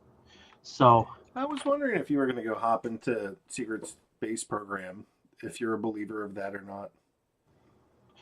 Yeah, to a degree. Hovercraft and the lights in the sky, are those genuine extraterrestrials? Are those American-made? Probably both. UAVs. I would say, honestly, I would say both. I would say both. If you really want to get into that, I would say it's both. It's both extraterrestrial and it's both man-made craft. Yeah. They started it. It was called the Solar Warden? No. I'm talking about Nazi Germany. Oh, okay. I'm talking about Nazi Germany. It was called the something with an H. I just can't remember it off the top of my head. I wrote an article on it. Again, it's probably the only article on Steemit that's called Secret Space Program. But yeah, I go through all the history of it, and I go through mainstream articles that show that within the past couple of years, there was actually military space initiatives. I mean, when you talk about the secret space program, right? I think, to be honest with you, I think there's a lot of disinformation out there on it. No, yeah. I think purposely. Yeah. I think for sure it's purposely that there's a lot of disinformation on it to make people look like they're crazy. Yep. For sure. If I would say anything about a secret space program, I would say that, what we've probably reached, to be honest, is we've probably reached a hyperdrive, because that's came out already. The EM drive. The EM drive has came out. Somebody created it. China created it and tested it. A lot of people don't realize that even happened, but it did. They tested it. They said it worked. So is it possible that the technology was there years before? Probably. More than likely. Yeah, generally, my sense is when they say, hey, we're starting to experiment with this, and that gets into any kind of mainstream press, it's already been happening for 20 or 30 years. That's my general timeline. Yeah, the article actually on Steam, it's history of a secret space program. I'm actually going to pull it up real quick, just to kind of extract some information from it here real quick. So I don't know if you guys have heard the term linear, low energy nuclear fusion. So the out of Salt Lake City, maybe 10 years ago, there were a bunch of chemists that figured out that you could take nickel metal and hydrogen gas, and under a low temperature reaction, it doesn't need to be hot like the sun, you can go turn that into copper metal under certain catalytic conditions. I think it usually involves a plasma, so it's hot, but it's not like ridiculous hot. And you can actually do nuclear fusion, not fission, like uranium fission and split the molecule open. This is where you combine hydrogen, which is just a proton, and you can shove that into nickel and turn it into copper, and your waste product is copper, and copper is like oh wait, maybe I mean cobalt. Let me go. I'm being a bad chemist right now. Periodic table. What's right next to nickel? No, it is copper. I was right. So maybe what you do is you either take cobalt and turn it into nickel, or you take nickel and you turn it into copper. But either way, cobalt, nickel, and copper are not like seriously toxic metals. But this was research that came out of Salt Lake City, Utah, and it got buried and attacked so fucking quickly. But there's patents that exist and a process that exists that you can turn cheap metals, either cobalt to nickel or nickel to copper, with hydrogen, again, another pretty freaking inexpensive molecule, and you can go do nuclear fusion on this, kind of like a Mr. Fusion from Back to the Future, and that technology's been there for something like 15 years. And, you know, we're still driving around in combustion-based gasoline cars, and there's almost certainly no reason why that has to be that way. Yeah, you know, this is running a little late, and I got to get going soon. Yeah. But I just wanted to touch on this. In 1989, the New York Times reported that the Air Force had shut down another planned manned space program with a staff of 32 astronauts and a space shuttle launching facility in Colorado. What's important to note about this, as I noted in the article, is that modern space shuttles only carry 8 passengers, okay? Okay, to go further than that, the other puzzle piece that I found about the secret space program is this entry from Ronald Reagan from his diary. And the entry reads, on April 13th, the national... Oh, wait, I'm sorry, that's not the... that's actually the other one. The entry reads, Tuesday, June 11th, 1985, and it says, lunch with 5 top space scientists. It was fascinating. Space truly is the last frontier, and some of the developments there in astronomy, etc., are like science fiction, except they're real. I learned that our shuttle capacity is such that we could orbit 300 people. Yeah, mind you, that's in the 80s. Mind you, yes, mind you, that's in the 80s. Okay, and the second part of that is that, again, only maximum of 8 people are for each space shuttle. So I found it interesting that Ronald Reagan had something like that in his diary, and then I actually got a tip, and I started digging deeper and deeper and deeper, and then I found out that there's a bunch of projects throughout history where they proposed making moon bases, orbiting the moon, orbiting space. The Avro car from was going on in Canada, even though it's a low hover, quote unquote hover. It's not really hovering, but you know, it's hovering with a propeller under it. But you know, it was just fascinating to me to see all of this. And then here it is. It's the Nazi Germany. It was called the Hanubu. That's what it is. Hanubu. It was one of the saucers in Nazi Germany. Actually, within my article that I linked to you, Agrod, it shows documentation of the Hanubu in Nazi Germany. and it shows pictures of it and everything else within it. And after World War II, under Project Paperclip, the experiment started on the Avro car in the 1950s to the 60s. So the Avro car is like a miniature version of the Hanubu. But there's also another documentation that shows a flying saucer that came out years ago. It was declassified. So there's a lot of things that are coming out in regards to declassification and disclosure, whatever you want to really call it.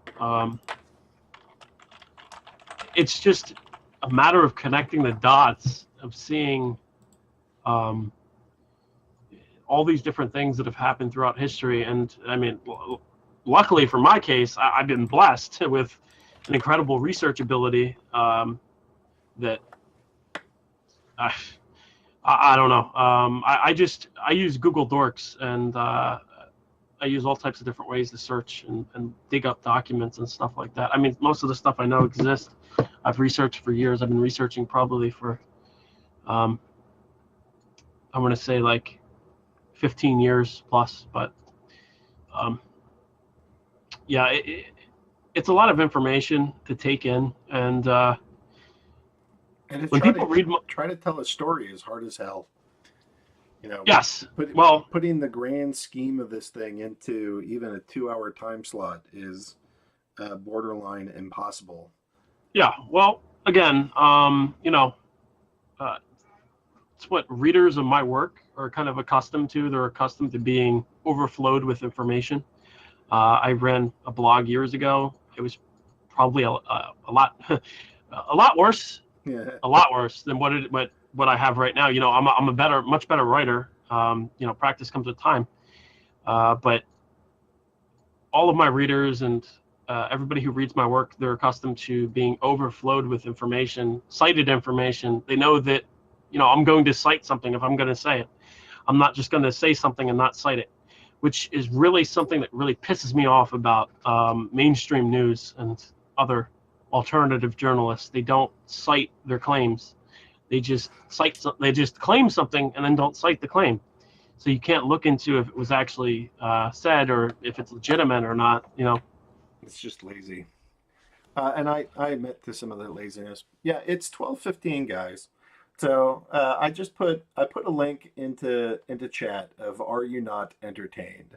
I mean, I don't really know how to sum up this conversation, AK. I mean, this has gone all over the place, and it's been fascinating. I do really respect your approach. I hope that you don't take negatives away. I mean, I tend to think that there's challenges even to the official documentation, which is why I stopped holding that as a holy grail. But I certainly appreciate the value of citing all of your sources to go show beyond the shadow of a doubt that what you're saying can be found, researched, and it's not just some bullshit you're pulling out of your ass, but this is a heavily researched topic and something that we should all be looking into. Oh yeah, for sure. Look into that. I sent you the article on the secret space program, 50 years of evidence. Yeah. Okay. Okay. But yeah, if you look into that and you actually you know, look into the whole entire article, you'll see that there's so much documentation for it. It's just incredible that nobody has ever done what I did in that article and just put it all together to kind of paint a picture of what's been going on for years. You have all this missing money. I think it's like 21 trillion or something like that. It's ridiculous, right? But where is all that money going to? It's going to black project programs like this. You know, and it begs the question of why do we need all this human trafficking? Why is there all this organ harvesting? Why is there all this sex trade? Like, some of that is just people getting wealthy and trying to bang people, but some of that I think goes into these black budget never-ending holes where some of that is secret space program. I don't even know what all of those things are. But as you said, it would be smuggling. It would be smuggling operations, gun smuggling operations. It would be the secret space program that's going on, which I don't know how far along they are in the secret space program, but I would say for sure they're probably mining in space. I mean, that's probably just obvious. They're sending a robot into space and mining. That's not very hard to envision. Besides that, I would say, the trafficking operations, that's being funded through dark funds. Covert operations like false flags, media operations like Mockingbird. There was a journalist that came out a few years ago who said, it was a German journalist who came out and said that the CIA was still running Mockingbird and that journalists were working for the CIA. The guy who actually said this actually ended up dead. So make of that what you will. Yep. But yeah, it's just a lot of different things that are being funded through black operations that's utilizing all these missing funds. All right. Well, guys, we're gonna have to stop this here. The show doesn't end just yet. We're gonna go do some dice. So people that are interested in sticking around for a chance at 25 SBD, now is the time that you can roll. AK, this has been a thrilling conversation. This is awesome. I've enjoyed your work. I've been a proud supporter of your work. I'm looking forward to the next time we can do this. Maybe we can make this a monthly event where you can kind of come in and tell us what's the latest that you're working on, what are the insiders telling you, and the more that you can tell us about what's the current state of the world, I think we have an audience that will be paying lots of attention to the things you have to say. Appreciate it, man. Yeah, I don't know about making it a once a month thing. I'm very busy for one, and then for two, I don't want to say too much. And yeah, Well, when you're ready, like when you're taking things out here, or even if it's just short, you release a post and you want to tell us what's going on. It doesn't have to be a 2-hour ordeal. We can have come in, pitch the story, tell us the gist of it, and then go on with the rest of your life. But as you're getting this stuff out there, use me as a mouthpiece. I'm happy to go help spread the word. Sure. Appreciate it. Thank you. All right, you guys, you've been listening to, how do you, it's just a non-knowledge, or should I say that a different way? No, it's a non-knowledge with zeros. Yep. So it's a non-knowledge. His name is in chat. We've listed some stories from him. Certainly check out his post. Please follow him. I'll put a recording of this out there, so people that need some red pills, you can certainly forward this along.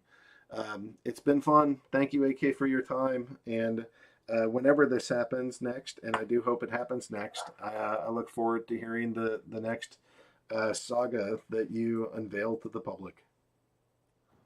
Thanks, man. Appreciate it. And I'd like to say thank you to everybody who's been upvoting my posts and really giving me a way to continue doing this, because I'm not making a lot of money doing this. I'm putting my ass on the line, and not only just putting my ass on the line, but it takes a lot of time and dedication to put together these posts. So Thank you. Yeah. All right, guys, that's AK. AK, I'm going to drag you into the audience room for now. We're going to go play dice. So you've been listening to MSP Waves Radio. It is 4:23. It is currently 12:30 in the morning, or 12:21. I'm Aggroed, and it's been a pleasure to have you all here. Thank you for coming.